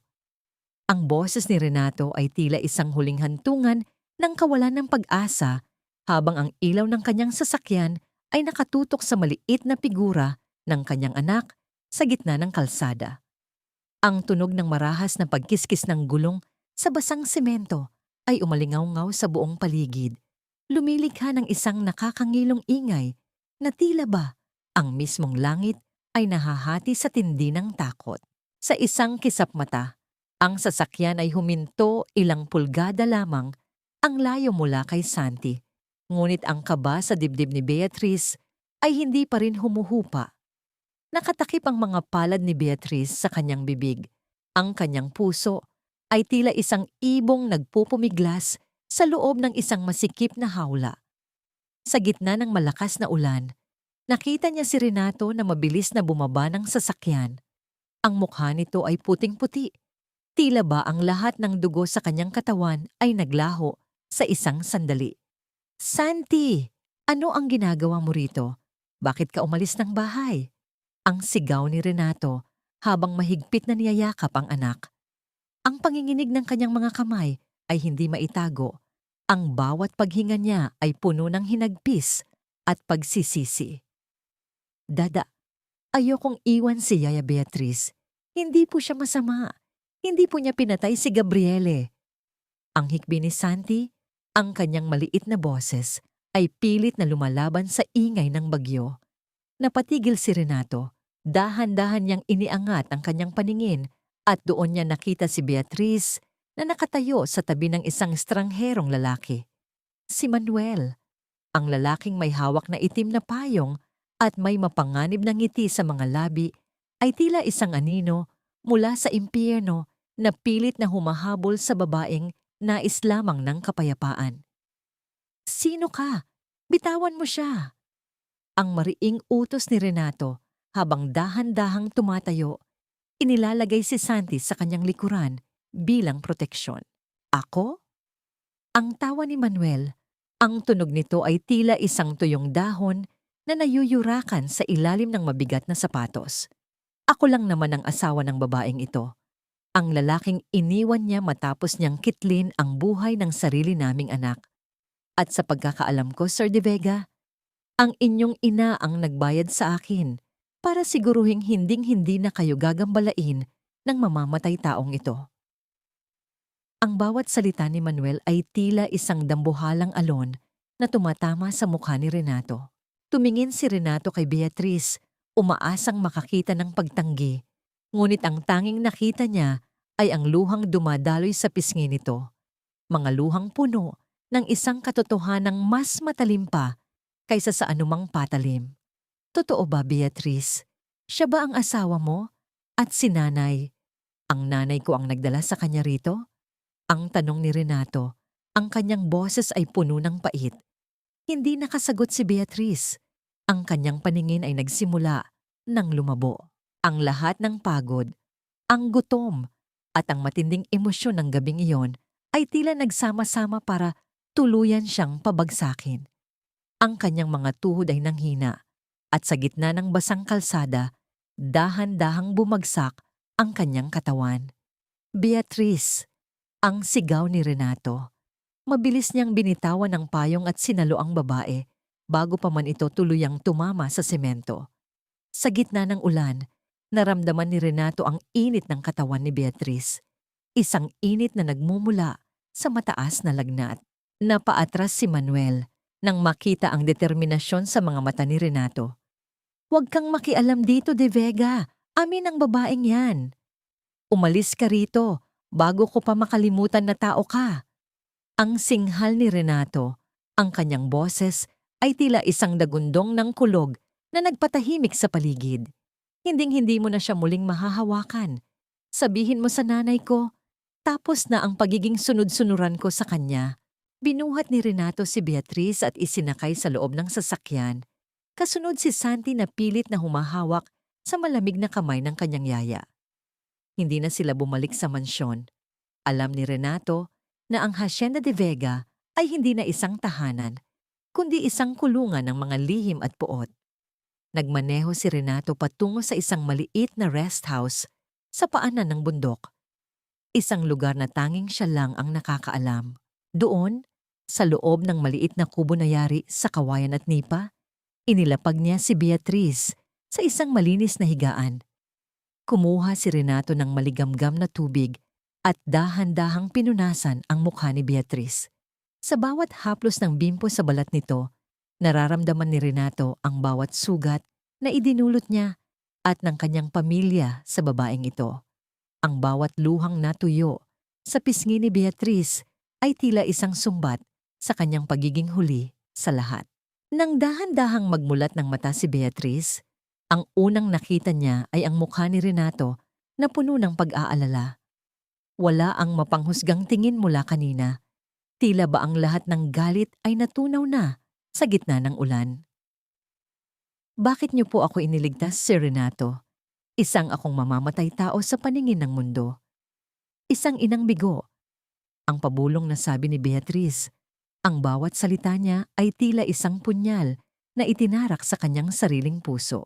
Umupo si Renato sa tabi ng higaan at hinawakan ng kamay ni Beatriz. Sa pagkakataong yon, hindi niya hinayaang manatili ang anumang distansya sa pagitan nila. Dahil nakita ko kung paano mo niyakap ang anak ko nang akala mong mapapahamak siya. Ang isang inang may mabigat na konsensya ay hindi kusang haharap sa panganib para iligtas ang batang hindi niya sariling dugo. Nanlabo ang paningin ni Beatriz at bahagyang nanginig ang kanyang mga daliri sa loob ng palad ni Renato. Patawarin mo ako, Beatriz. Mahinang dagdag ni Renato. Ang tinig ay puno ng pagsisisi. Masyado akong nakinig sa mga bulong ng iba at nakalimutan kong pakinggan ang sinasabi ng puso ko. Nakita ko kung paano mo inalagaan ang mga bata, kung paano mo isinantabi ang sarili mong pagod para lang mapangiti sila. Hindi iyong kayang gawin ng isang taong walang pagmamahal. Patawarin mo ako sa lahat ng sakit na idinulot ko at ng pamilya ko. Ang pabulong na sabi ni Renato habang dahan-dahang inilalapit ang kanyang noo sa noo ni Beatriz. Isang mainit na luha ang pumatay mula sa mata ni Renato at pumatak sa pisngi ni Beatriz. Sa sandaling iyon, sa loob ng maliit na kubo sa gitna ng bagyo, naramdaman ni Beatriz ang isang bagay na matagal na niyang kinalimutan. Ang pakiramdam ng pagiging ligtas. Ngunit ang katahimikan ng gabi ay muling nabasag nang tumunog ang telepono ni Renato. Isang mensahe mula kay Isabela ang lumabas sa screen. Isang larawan na kumuha sa lahat ng natitirang kulay sa mukha ni Renato. Ito ay larawan ni Marga, nakatali sa isang upuan sa loob ng isang madilim na silid. At sa tabi nito ay ang nakangising mukha ni Doña Aurora. Kung gusto mong makitang muli ang iyong anak na babae, Renato, ihatid mo sa amin ang babaeng yan, ngayon din. Ang larawang ito ay hindi lamang selyo ng kapahamakan ni Marga. Ito ay patunay na ang sarili kong ina ay handang sumunog sa sariling tahanan para lamang makuha ang gusto niya. Ang boses ni Renato ay tila galing sa ilalim ng lupa, tuyot at puno ng panghihina habang nakatitig sa liwanag ng kanyang telepono. Sa loob ng maliit na kubo, ang amoy ng basang kawayan at ang malamig na simoy ng hangin ay biglang naglaho, napalitan ng isang nakakasulasok na amoy ng pagkakanulo. Ang bawat hibla ng kanyang pagkatao ay nanginginig sa tindi ng galit habang pinagmamasdan ng kanyang bunsong anak na si Marga na nakatali sa isang upuan sa loob ng isang abandonadong bodega. Ang takot sa mga mata ng bata ay tila isang sumpa na dahan-dahang pumapatay sa kaluluwa ni Renato. Napansin ni Beatriz ang biglang pagbabago sa anyo ng lalaki. Sa kabila ng kanyang panghihina, dahan-dahan siyang bumangon mula sa higaan at lumapit kay Renato. Ang kanyang mga kamay ay nanginginig pa rin mula sa lagnat, ngunit ang kanyang puso ay mas mabilis ang pintig dahil sa kaba. Kinuha niya ang telepono mula sa kamay ni Renato at sa isang sandali, ang lahat ng kulay sa kanyang mukha ay naglaho. Diyos ko, si Marga. Ang pabulong na panaghoy ni Beatriz, ang kanyang paningin ay nagdilim. Ang bawat patak ng ulan sa labas ay tila tunog ng isang bumibilis na orasan patungo sa kamatayan ng isang inosenteng bata. Ito ay kasalanan ko. Kung hindi ako dumating sa buhay niyo, hinding-hindi gagawin ito ni Doña Aurora sa sarili niyang apo. Hindi, Beatriz. Hindi ikaw ang may kasalanan. Ang mariing sagot ni Renato habang hinahawakan ang balikat ng babae. Ang kanyang mga mata ay nanlilisik sa isang uri ng determinasyon na hindi pa kailanman nakikita ni Beatriz. Ang kasalanan ay nasa aming dugo.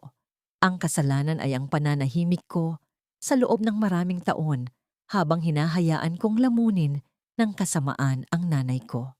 Muling tumunog ang telepono, isang tawag mula sa isang hindi kilalang numero. Sinagot ito ni Renato. Ang kanyang boses ay tila isang talim na handang pumatay. Nasaan ang anak ko?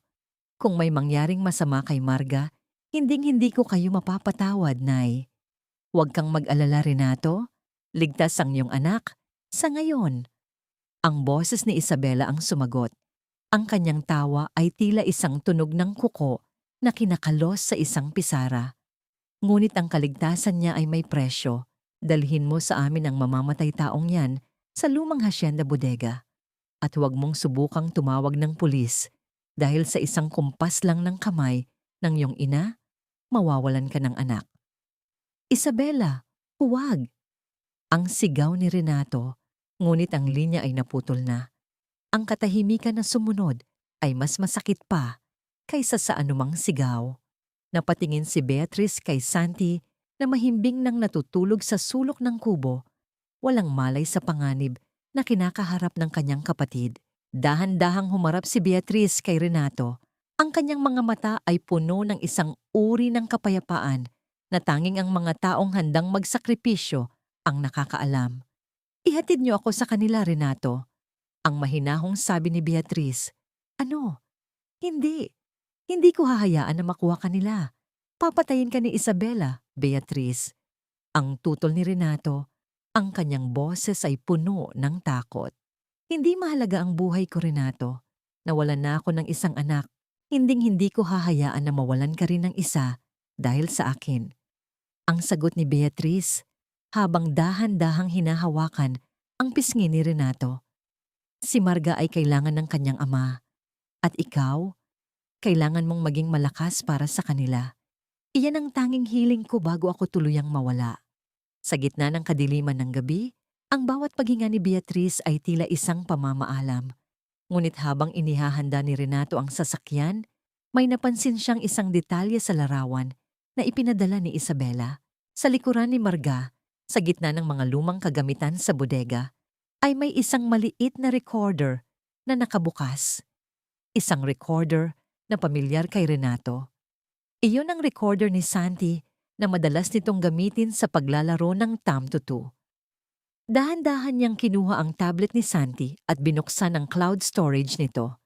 Ang bawat segundo ng paglo-load ng file ay tila isang taon sa loob ng impyerno. Nang sa wakas ay bumukas ang recording, ang narinig nila ay hindi lamang ang iyak ni Marga, kundi ang isang usapan na tuluyang bumuwag sa anumang natitirang respeto ni Renato sa kanyang ina. Siguraduhin mong pirmahan ni Renato ang lahat ng dokumento ng paglilipat ng hasyenda bago mo itapon ang babaeng yan sa bangin, Isabela. Ang boses ni Doña Aurora ay parang isang halimaw na nagpaplano ng kanyang susunod na biktima. Wala na akong pakialam sa mga bata. Ang mahalaga ay makuha natin ang pera mula sa mga banyaga at makaalis na sa bansang ito. Huwag kang mag-alala, tita. Pagkatapos nito, wala ng Renato at wala ng mga anak na hahadlang sa ating yaman. Ang sagot ni Isabela, ang kanyang tawa ay puno ng kasakiman. Nanginig ang mga kamao ni Renato hanggang sa pumutok ang balat sa kanyang mga buko-buko. Ang katotohanan ay tila isang lason na dahan-dahang kumakalat sa kanyang sistema. Hindi lang ito tungkol kay Beatrice. Ito ay tungkol sa pag-aari, sa yaman, at sa isang pamilyang handang pumatay ng sariling dugo para sa ginto. Hindi tayo susuko ng ganoon lang, Beatrice. Ang pabulong na sabi ni Renato. Ang kanyang boses ay puno ng isang mapanganib na plano. Kung gusto nila ng giyera, ibibigay ko sa kanila ang isang impyernong hindi nila makakalimutan. Dahan-dahan silang sumakay sa sasakyan. Ang bawat pag-ikot ng gulong sa putikan ay tila isang hakbang, patungo sa isang madugong pagtatapos. Ang ulan ay muling bumuhos, mas malakas kaysa kanina. Tila ba ang langit ay naghahanda na rin para sa huling labanan sa Hacienda de Vega. Sino ang tunay na mananalo sa labanang ito? Ang kasakiman ba ng isang ina o ang pag-ibig ng isang yaya na handang itaya ang lahat para sa pamilyang hindi man sa kanya ay itinuring niyang sarili? Isang malakas na kidlat ang gumuhit sa langit. Inilalantad ang madilim na anino ng lumang bodega sa malayo, kung saan ang isang inosenteng buhay ay naghihintay ng kanyang kaligtasan. o ng kanyang katapusan.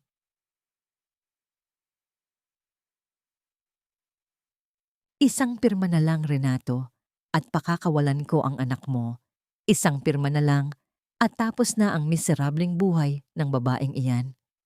Ang boses ni Isabela ay tila isang matalim na huni ng paniki sa loob ng madilim at abandonadong bodega ng hasyenda.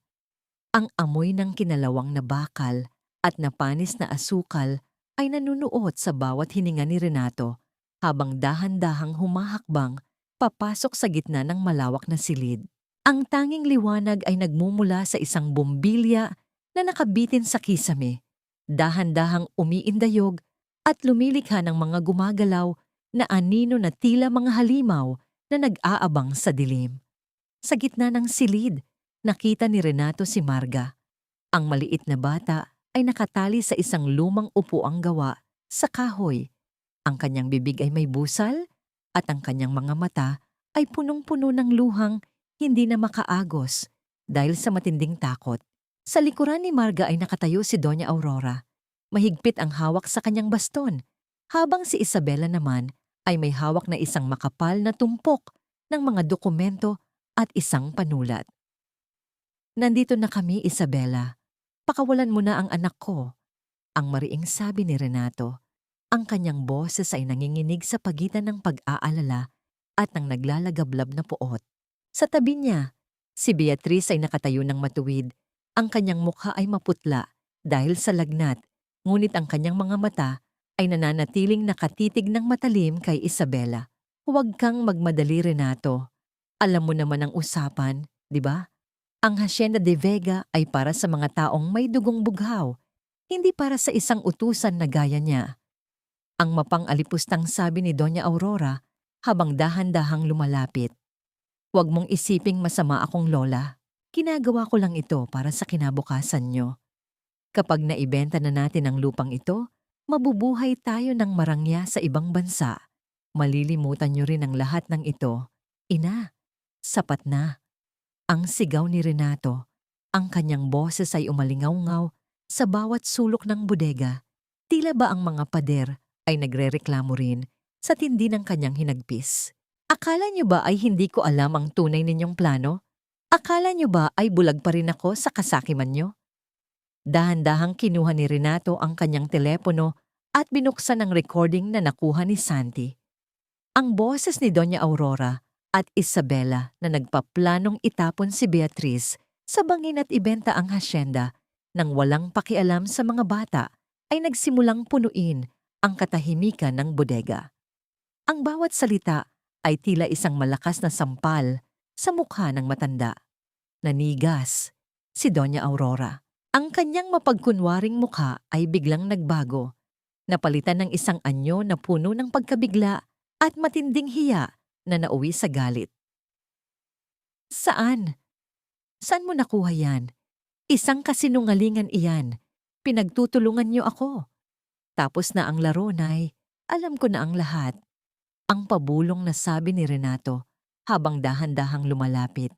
"Hinding-hindi niyo makukuha ang hasyenda at hinding-hindi niyo na muling mahahawakan ang mga anak ko." Ngunit sa gitna ng tensyon, isang anino ang lumabas mula sa likuran ng malalaking sako ng bigas.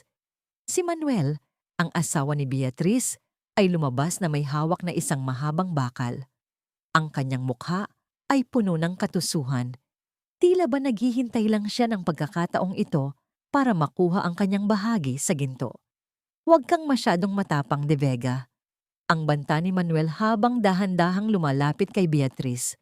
"Ang babaeng ito ay akin, at kung ayaw mong may mangyaring masama sa kanya at sa anak mo, ibigay mo na ang pirma mo." "Manuel, maawa ka. Huwag mo silang idamay dito." Ang pagsusumamo ni Beatriz, ang kanyang boses ay puno ng pagod. "Kunin mo na ang lahat sa akin, huwag lang ang mga batang ito." "Huli na ang lahat para sa awa, Beatriz." Ang sigaw ni Isabela habang marahas na hinila ang buhok ni Marga para pilitin itong magmulat ng mata. Ang tili ni Marga, kahit may busal, ay tila isang punyal na itinarak sa puso ni Beatriz. Sa isang iglap, ang bodega ay naging isang arena ng gulo. Sinubukang lumapit ni Renato kay Marga, ngunit mabilis siyang hinarangan ni Manuel. Ang tunog ng pagtama ng kamao ni Renato sa mukha ni Manuel ay lumikha ng isang mabigat na tunog na tila ba ang lahat ng galit ni Renato ay ibinuhos niya sa bawat suntok. Ngunit sa kabilang panig, si Isabela ay dahan-dahang inilalapit ang isang matalim na bagay sa leeg ni Marga. Isang hakbang pa, Renato, at itutuloy ko ito. Ang hysterical na sigaw ni Isabela. Ang kanyang mga mata ay nanlilisik. Tila ba tuluyan na siyang nilamon ng kanyang sariling baliw na kaisipan. Napatigil ang lahat. Ang ulan sa labas ay tila tumigil din para masaksihan ang huling sandali ng trahedyang ito. Si Beatriz, sa kabila ng kanyang panghihina, ay dahan-dahang gumapang patungo sa kinalalagyan ni Isabela. Ang kanyang bawat paggalaw ay puno ng hirap. Ang kanyang mga kamay ay puno ng putik at sugat. Ngunit ang kanyang mga mata ay nakatuon lamang sa bata. Isabela, tingnan mo ako. Ang mahinahong sabi ni Beatriz habang dahan-dahang tumatayo. Galit ka sa akin, hindi ba? Ako ang saktan mo. Ako ang patayin mo.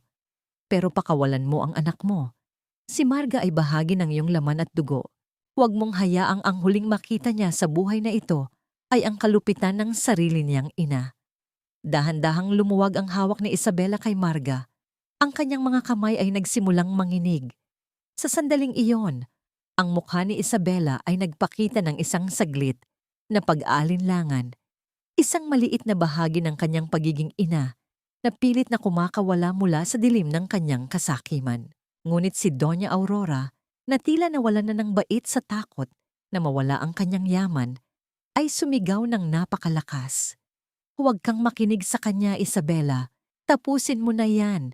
Wala tayong makukuha kung buhay ang batang yan. Ang sigaw ng matanda ay tila isang hudyat ng muling pagsiklab ng apoy. Sa gitna ng kaguluhan, si Manuel ay muling sumugod kay Renato, habang si Isabela naman ay muling hinigpitan ng hawak sa bata. Isang malakas na tunog ng pagbagsak ng mga bakal na tubo sa sulok ng bodega ang lumikha ng isang nakakabinging ingay. Sa gitna ng alikabok at dilim, isang putok ang umalingaw-ngaw, hindi mula sa baril, kundi mula sa pagputok ng mainit na kable ng kuryente na tinamaan ng bumagsak na bakal. Ang kislap ng kuryente ay nagdulot ng isang maliit na apoy sa mga tuyong sako ng asukal. Ang usok ay mabilis na kumalat, tila isang madilim na kumot na nagtatago sa lahat. Marga, ang huling narinig na sigaw ni Beatriz bago ang bodega ay tuluyang napuno ng makapal na usok at naglalagablab na apoy. Sino ang makakalabas ng buhay mula sa nagbabagang impyerno ng Hacienda de Vega? Maililigtas ba ni Beatriz ang bata mula sa apoy? O ito na ang huling sakripisyong gagawin niya para sa pamilyang itinuring niyang sarili? Ang tunog ng sirena ng mga bumbero sa malayo ay tila isang mahinang panalangin sa gitna ng nagngangalit na apoy. Ngunit sa loob ng bodega, ang kapalaran ng bawat isa ay nakasabit sa isang manipis na hibla ng pagkakataon. Ang init ng apoy ay hindi kayang tapatan ang lamig ng iyong konsensya, Isabela. Sa bawat paglamon ng ningas sa mga sako ng asukal, tila unti-unti ring natutupok ang lahat ng iyong pagkakataong maging isang tunay na ina. Ang makapal at maitim na usok ay mabilis na lumalaganap sa loob ng bodega, tila isang dambuhalang kamay na sumasakal sa bawat hininga ni Beatriz. Ang bawat pag-ubo niya ay nagdudulot ng matinding hapdi sa kanyang dibdib. Ngunit ang kanyang mga mata ay nananatiling nakatitig sa direksyon kung saan nakatali si Marga. Ang paligid ay puno ng nakakangilong tunog ng naglalagablab na kahoy at ang pagbagsak ng mga kagamitan. Ngunit sa pandinig ni Beatriz, ang tanging mahalaga ay ang mahinang iyak ng bata. Marga, narito si Yaya. Huwag kang matakot. Ang sigaw ni Beatriz, ang kanyang boses ay pilit na lumalabas sa gitna ng kanyang paghingal. Sa kabilang panig, si Isabela ay tila nawala sa sariling kaisipan. Sa halip na tulungan ang kanyang anak, ang inuna nito ay ang pagdampot sa mga dokumento ng hasyenda na nagkalat sa sahig. Ang pera ko, ang pirma ni Renato, hindi ito maaring mawala. Ang hysterical na tili ni Isabela habang pilit na inaabot ang mga papel na malapit na sa naglalagablab na apoy. Si Doña Aurora naman ay napasandal sa isang haligi. Ang kanyang mukha ay puno ng takot habang pinapanood ang mabilis na pagkalat ng apoy. Ang kanyang kapangyarihan at yaman ay walang silbi laban sa galit ng kalikasan. Renato, iligtas mo ako! Ang anak mo, Renato! Ang sigaw ng matanda, ngunit ang kanyang tinig ay nalunod sa ingay ng nagbabagang bodega. Nagawang makawala ni Renato mula kay Manuel matapos ang isang matinding suntukan. Sa gitna ng usok, nakita niya si Beatriz na gumagapang patungo kay Marga. Ang bawat paggalaw ni Beatriz ay puno ng hirap. Ang kanyang mga kamay ay puno ng paso at sugat mula sa mga bumabagsak na kislap ng apoy. Ngunit hindi siya tumigil hanggat hindi niya nararating ang upuan ng bata. Si Renato, kunin niyo si Marga, bilisan niyo. Ang utos ni Beatriz habang mabilis na kinakalag ang mga tali sa kamay ng bata gamit ang kanyang nanginginig na mga daliri. Nang sa wakas ay makalaya si Marga, mabilis itong binuhat ni Renato. Ngunit bago pa man sila makahakbang palayo, isang malaking bahagi ng kisame ang nagsimulang gumuho. Sa isang iglap ng kabayanihan, itinulak ni Beatriz sina Renato at Marga patungo sa pintuan, dahilan upang siya ang matabunan ng ilang mga nagbabagang kahoy at alikabok. Beatriz, ang sigaw ni Renato, ang kanyang boses ay puno ng pait at takot. Gusto niyang bumalik, ngunit ang apoy ay tila isang pader na humarang sa pagitan nila. Ilabas niyo na siya, iligtas niyo si Marga. Ang huling narinig na sigaw ni Beatriz bago siya tuluyang nawalan ng malay sa gitna ng usok. Sa labas ng bodega, ang ulan ay patuloy na bumubuhos, tila nakikiramay sa trahedyang nagaganap. Dumating ang mga bumbero at pulis. Ang kanilang mga sirena ay pumupuno sa katahimikan ng Hacienda de Vega. Mabilis na inilabas ni Renato si Marga, na agad namang sinalo ng mga nurse. Si Isabela at Doña Aurora ay dinala ng mga pulis. Ang kanilang mga mukha ay puno ng uling at kahihiyan. Wala na ang kanilang dangal, wala na ang kanilang yaman. Ang tanging natira ay ang malamig na rihas na naghihintay sa kanila dahil sa tangkang pagpatay at kidnapping. Si Manuel naman ay nahuli habang sinusubukang tumakas sa likod ng bodega. Lumipas ang ilang minuto na tila mga taon para kay Renato. Nakatayo siya sa harap ng naglalagablab na gusali. Ang kanyang mga mata ay hindi umaalis sa pintuan. Nang sa wakas ay mailabas ng mga bumbero si Beatriz sa isang stretcher, ang mundo ni Renato ay tila tumigil. Basang-basa si Beatriz, ang kanyang mga damit ay sunog sa maraming bahagi at ang kanyang mukha ay maputla at puno ng uling. Ang kanyang mga mata ay nakapikit at ang kanyang paghinga ay halos hindi na maramdaman. Beatriz, huwag kang bibitaw. Narito na ako. Hindi kita iiwan. Ang pabulong na pagsusumamo ni Renato habang hinahawakan ng malamig na kamay ng babae sa loob ng ambulansya. Sa loob ng ospital, ang katahimikan ay tila isang mabigat na kumot. Nakaupo si Renato sa labas ng intensive care unit, kasama si Santi na mahigpit na nakahawak sa kanyang kamay. Ang bawat tunog ng makina sa loob ng silid ay tila isang paalala ng mabuhay na buhay ni Beatriz. Dahan-dahang lumapit ang doktor, ang kanyang mukha ay seryoso. Sir, nagawa naming sugpuin ang impeksyon sa kanyang mga paso. Ngunit ang matinding usok na nalanghap niya ang naging problema. Sa ngayon, ang kanyang katawan ay nasa isang malalim na koma. Ang tanging magagawa natin ay maghintay at manalangin. Pumasok si Renato sa silid ni Beatriz. Ang bango ng gamot at ang tunog ng heart monitor ay tila musika ng kalungkutan. Umupo siya sa tabi ng higaan at kinuha ang maliit na sapatos ni Gabriele na nakuha niya mula sa mga gamit ni Beatriz. Inilagay niya ito sa tabi ng kanyang kamay. Beatrice, gumising ka na. Si Marga ay naghahanap sa iyo. Si Santi ay naghihintay. At ako ay nawawala kung wala ka. Ang pabulong na sabi ni Renato. Ang kanyang mga luha ay dahan-dahang pumapatak sa puting kumot. Sa gitna ng kanyang kawalang malay, isang maliit na paggalaw ng daliri ni Beatrice ang nakita ni Renato. Isang mahinang buntong hininga ang kumawala sa mga labi ng babae. Tila ba nakarating sa kanya ang tinig ng lalaking mahal niya. Ngunit ang tanong ay mananatili. Sapat ba ang pag-ibig ni Renato para gisingin ang isang pusong pagod na sa pakikipaglaban sa mundong mapanghusga? At kung magising man si Beatrice, kaya ba niyang harapin ang isang bagong buhay sa Hacienda de Vega na puno ng mga alaala ng sakit at apoy? Isang mahiwagang sobre ang iniwan ng isang nurse sa mesa. Isang sobre na naglalaman ng huling habilin ni Doña Aurora bago ito tuluyang mawala ng malay sa kulungan. Isang lihim na maaaring tuluyang magpabago sa turing ni Beatrice sa kanyang sarili.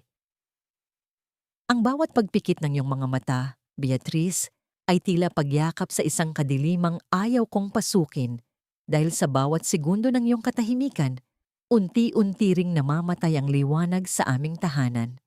Ang puting kisame ng ospital ay tila isang malawak na disyerto ng kawalan para kay Renato habang nakaupo siya sa tabi ng higaan ni Beatrice. Lumipas na ang 7 araw mula nang maganap ang sunog sa bodega. 7 araw na puno ng pananalangin at pagsisisi. Ang bawat tunog ng makina na nakakabit sa katawan ni Beatrice ay tila isang mahinang tibok ng pusong nagmamakaawa sa tadhana na bigyan pa sila ng isang pagkakataon. Sa tabi ng kamay ni Beatrice, naroon pa rin ang maliit na sapatos ni Gabriele, isang simbolo ng nakaraang puno ng hapdi, ngunit ngayon ay puno rin ng pag-asa. Dahan-dahang binuksan ni Renato ang sobrang iniwan ng nurse, ang huling kumpisal ni Doña Aurora bago ito tuluyang lamunin ng sakit sa loob ng kulungan. Sa bawat salitang nababasa ni Renato, ang kanyang puso ay tila pinipiga ng isang dambuhalang kamay. Isang dokumento mula sa tamtuto na matagal nang itinago ng kanyang ina ang nalaglag mula sa sobre. Ito ay isang ulat ng saksing nakakita sa aksidente ni Gabriele maraming taon na ang nakalilipas. Patawarin mo ako, Renato. Alam ko ang katotohanan simula pa noong una. Hindi si Beatrice ang pumatay sa kanyang anak.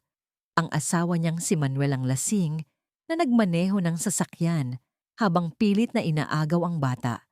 Si Beatrice ay isang biktima na piniling akuin ang lahat ng sisi para protektahan ang dangal ng kanyang pamilya. Ang boses ni Aurora sa isipan ni Renato ay tila isang tunog ng nababasag na kristal. Ang lahat ng pang-aalipusta, ang lahat ng sampal at pangungutya ay nakabase sa isang malaking kasinungalingan na binuo ng kanyang sariling ina para lamang makuha ang hasyenda. Nanginginig ang mga kamay ni Renato habang hinahawakan ang kamay ni Beatrice. Beatrice, naririnig mo ba ako? Malaya ka na. Wala ka nang kailangang patunayan sa kanila. Ang katarungang matagal mong hinintay ay narito na. Ang kanyang mga luha ay dahan-dahang pumapatak sa mga daliri ni Beatrice, mainit at puno ng katapatan. Sa gitna ng katahimikan, isang mahinang paggalaw ang naramdaman ni Renato. Ang mga daliri ni Beatrice ay dahan-dahang gumalaw. Tila ba humahaplos sa hangin. Ang kanyang mga mata na matagal nang nakapikit ay dahan-dahang nagmulat. Pilit na inuunawa ang liwanag ng silid. Ang unang nakita niya ay ang mukha ni Renato na puno ng uling ng pagod at mga luhang puno ng pag-ibig. Sir, Renato, ang pabulong na sabi ni Beatrice, ang kanyang boses ay tuyot at mahina. Tila isang mahinang ihip ng hangin sa gitna ng tag-araw. Huwag kang magsalita, Beatrice. Narito na ako. Ligtas na ang lahat. Ang sagot ni Renato habang dahan-dahang idinidikit ang kanyang mukha sa kamay ng babae. Si Marga ay ligtas. Si Santi ay naghihintay sa labas. At ang hasyenda Ang hasyenda ay hindi na isang kulungan. Ito ay magiging isang tahanan na para sa iyo. Pumasok ang mga bata sa silid. Ang kanilang mga mukha ay biglang nagliwanag nang makitang gising na ang kanilang yaya. Lumapit si Marga at dahan-dahang humilig sa dibdib ni Beatrice. Yaya, wag mo na kaming iiwan ha. Mahal na mahal ka namin ni Dada. Napangiti si Beatrice sa gitna ng kanyang panghihina. Ang bawat haplos niya sa buhok ni Marga ay puno ng isang uri ng pag-ibig na hindi na kailangang ipaliwanag ng dugo o apelyido. Sa sandaling iyon, ang Hacienda de Vega ay hindi na ang marangyang mansyon ng mga de Vega. Ito ay naging kanlungan ng isang pamilyang binuo ng pagkakataon at pinagtibay ng sakripisyo. Lumipas ang ilang buwan at ang Hacienda de Vega ay nagbago. Ang malalaking pinto na dati ay nakasusi ay palagi nang nakabukas para sa mga tao ng bayan. Ang hardin na dati ay tuyot at puno ng anino ay puno na ngayon ng mga bulaklak at tawanan ng mga bata. Si Isabela at Doña Aurora ay nahatulan ng maraming taon sa kulungan dahil sa kanilang mga krimen, isang karma na tila dahan-dahang tumutupok sa kanilang kasakiman. Nakatayo si Beatrice at Renato sa ilalim ng malaking punong mangga, kung saan ang unang sinag ng araw ay dahan-dahang sumisilip. Wala nang apron si Beatrice, suot niya ang isang simpleng puting bestido na nagpapakita ng kanyang likas na kagandahan at kapayapaan. Ang kanyang mga sugat mula sa apoy ay nag-iwan ng mga peklat. Ngunit para kay Renato, ang mga peklat na yon ay mga medalya ng kabayanihan at tunay na pag-ibig. Ano ang iniisip mo, Beatrice? Ang tanong ni Renato habang dahan-dahang ipinapatong ang kanyang braso sa balikat ng babae. Iniisip ko lang si Gabriele. Siguro ay nakangiti siya ngayon mula sa langit dahil sa wakas nakahanap na ako ng pamilyang hinding-hindi ako bibitawan. Ang pabulong na sagot ni Beatrice, ang kanyang mga mata ay nagniningning sa kaligayahan. Dahan-dahang kinuha ni Renato ang isang maliit na kahon mula sa kanyang bulsa. Sa loob nito ay isang singsing, hindi ang diamanteng pinagmulan ng gulo, kundi isang simpleng gintong banda na may nakaukit na pangalan nila. Beatrice, hindi ko maibabalik ang mga taon na nawala sa iyo dahil sa sakit, pero ipinapangako ko, ang bawat araw na darating ay pupunuin ko ng pasasalamat dahil dumating ka sa buhay namin. Will you stay with us, not as a yaya, but as my wife and the mother of my children? Ang bawat pagtango ni Beatrice ay tila isang awit ng tagumpay. Sa gitna ng Hacienda de Vega, sa ilalim ng saksi ng mga puno at hangin, ang isang yaya na itinuring na basura ay naging reyna ng isang tahanang binuo mula sa abo at luhang naging ginto. Sapat na ba ang pag-ibig para burahin ang lahat ng pait? Sa bawat ngiti ni na Santi at Marga na tumatakbo patungo sa kanila, alam ni Beatrice na ang sagot ay oo. Ang Hacienda de Vega ay hindi na lamang isang lupain ng yaman. Ito ay naging isang lupain ng mga bagong simula at walang hanggang pag-asa.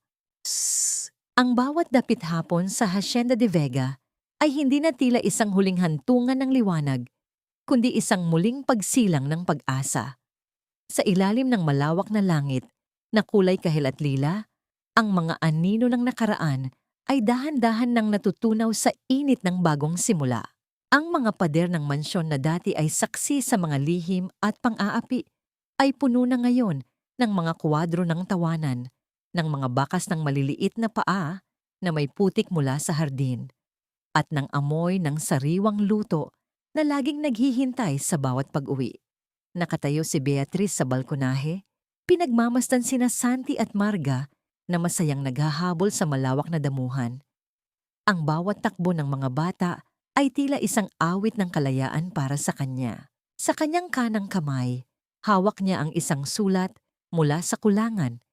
Isang sulat mula kay Doña Aurora na puno ng panginginig na sulat kamay. Sa loob ng mahabang panahon, ang galit ay naging lason sa kanyang sistema. Ngunit habang binabasa niya ang mga salitang, "Patawarin mo ako," naramdaman ni Beatrice ang huling hibla ng bigat na kumawala sa kanyang dibdib. Ang pagpapatawad ay hindi nangangahulugang kinalimutan na niya ang sakit na idinulot ng matanda o ang bawat sampal na tinanggap niya sa gitna ng sala. Sa halip, ang pagpapatawad ay ang desisyon niyang huwag nang hayaang diktahan ng nakaraan ang kanyang kasalukuyan. Pinatawad na rin niya si Isabela, hindi dahil nararapat ito sa babae, kundi dahil ang kanyang puso ay wala ng puwang para sa puot. Ang Hacienda de Vega ay sapat na ang laki para sa pag-ibig, ngunit masyadong maliit para sa paghihiganti. Dahan-dahang lumapit si Renato sa likuran ni Beatriz at naramdaman niya ang init ng yakap nito. Ang bawat haplos ni Renato sa kanyang balikat ay tila isang pangako na hinding-hindi na siya muling mag-iisa sa gitna ng bagyo. Hindi na siya ang yaya na nakayuko at takot magsalita. Siya na ang reyna ng tahanang ito, hindi dahil sa korona o yaman, kundi dahil sa katapatan ng kanyang kaluluwa. Iniisip mo pa rin ba sila? Ang pabulong na tanong ni Renato. Ang kanyang boses ay puno ng pag-unawa. Hindi na, Renato. Iniisip ko lang kung gaano kaganda ang bukas para sa atin. Ang sagot ni Beatriz habang dahan-dahang isinasandal ang kanyang ulo sa balikat ng asawa.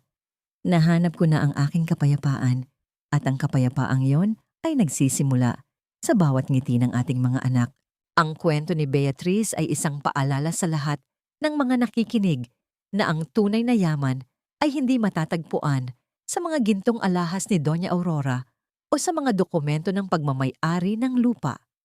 Ang tunay na yaman ay ang lakas ng loob na manatiling mabuti sa gitna ng mundong malupit.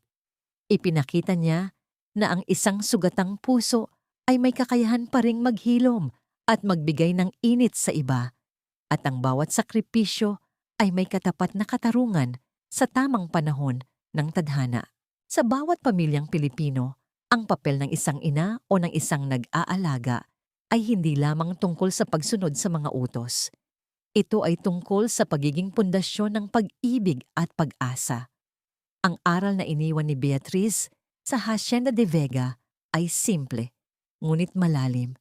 Huwag hayaang nakawin ng iyong pinagdaanan ang iyong kakayahang magmahal muli. Dahil sa dulo ng bawat madilim na gabi, laging may naghihintay na umaga para sa mga pusong marunong magpatawad at maniwala sa himala ng kabutihan. Habang dahan-dahang lumulubog ang araw sa likod ng mga bundok, pumasok ang buong pamilya sa loob ng bahay. Ang malaking pinto ng hasyenda ay dahan-dahang sumara, hindi para ikulong ang mga tao sa loob, kundi para protektahan ang init at pagmamahalan na, sa wakas, ay nanahan na sa bawat sulok nito. Ang pangako ng puso ni Beatriz ay natupad na, isang pangako ng katapatan, ng sakripisyo, at ng walang hanggang pag-ibig na hinding-hindi na muling mabubura ng kahit anong apoy o unos. Ang pangako ng puso ni Beatriz ay hindi na lamang isang salita, kundi isang katotohanang mananatiling nakaukit sa bawat haligi ng Hacienda de Vega habang buhay. Sa pagtatapos ng ating paglalakbay, nais kong mag-alay ng isang tapat na pasasalamat mula sa kaibuturan ng aking puso para sa inyong lahat na sumama sa bawat hakbang, bawat luha, at bawat ngiti ni Beatriz. Maraming salamat sa pagbibigay ng inyong oras at pandinig upang saksihan ang kwentong ito na higit pa sa isang simpleng nobela. Habang isinusulat ko ang mga pahinang ito, hindi ko mapigilang maramdaman ang bigat sa aking dibdib, lalo na sa mga tagpong kailangang talikuran ni Beatriz, ang tanging tahanang alam niya sa gitna ng unos at kawalang katarungan. May mga gabi na ang aking panulat ay tila bumabagal dahil sa tindi ng sakit na nararamdaman ko para sa kanya. Ang inspirasyon ng kwentong ito ay hango sa mga totoong damdamin ng mga taong patuloy na lumalaban ng tahimik sa gitna ng mapanghusgang mundo. Ito ay alay ko sa bawat indibidwal na piniling manatiling mabuti kahit na ang buhay ay naging malupit sa kanila. Ang mensahe ng Hacienda de Vega ay tila isang maliit na mitsa ng lampara sa gitna ng kadiliman. Maaaring mabuway ang apoy nito kapag humihip ang hangin ng pagsubok. Ngunit hanggat may pananampalataya at pag-ibig, hinding-hindi ito tuluyang mamamatay. Naway magsilbing paalala ang buhay ni Beatrice na ang pagpapatawad ay hindi kahinaan, kundi ang pinakamataas na uri ng katapangan na maaring taglayin ng isang tao. Ngunit bago tayo tuluyang magpaalam, nais ko kayong tanungin mula sa inyong sariling karanasan. Kung ikaw ang nasa kalagayan ni Beatrice, matapos ang lahat ng pait, sampal, at pagkakanulong naranasan mo, kaya mo rin bang buksan ang iyong puso para sa taong naging sanhi ng iyong pinakamalalim na sugat? May hangganan ba ang iyong kakayahang magpatawad? Sana ay nag-iwan ng kwentong ito ng isang maliit na binhi ng pag-asa sa inyong mga puso. Kung ang paglalakbay na ito ay nagbigay sa inyo ng inspirasyon o nagpahid ng inyong mga luha, huwag niyo pong kalimutang i-like at i-share ang video na ito. Isang malaking karangalan para sa akin ang mabasa ang inyong mga saloobin, kaya't iwanan po ninyo ang inyong mga komento sa ibaba. Ang inyong suporta ang nagbibigay sa akin ng lakas na patuloy na lumikha ng mga kwentong may kabuluhan. Hanggang sa muli nating pagkikita sa susunod na kabanata ng buhay at pag-ibig. Maraming salamat po at naway manatiling mainit ang inyong mga puso.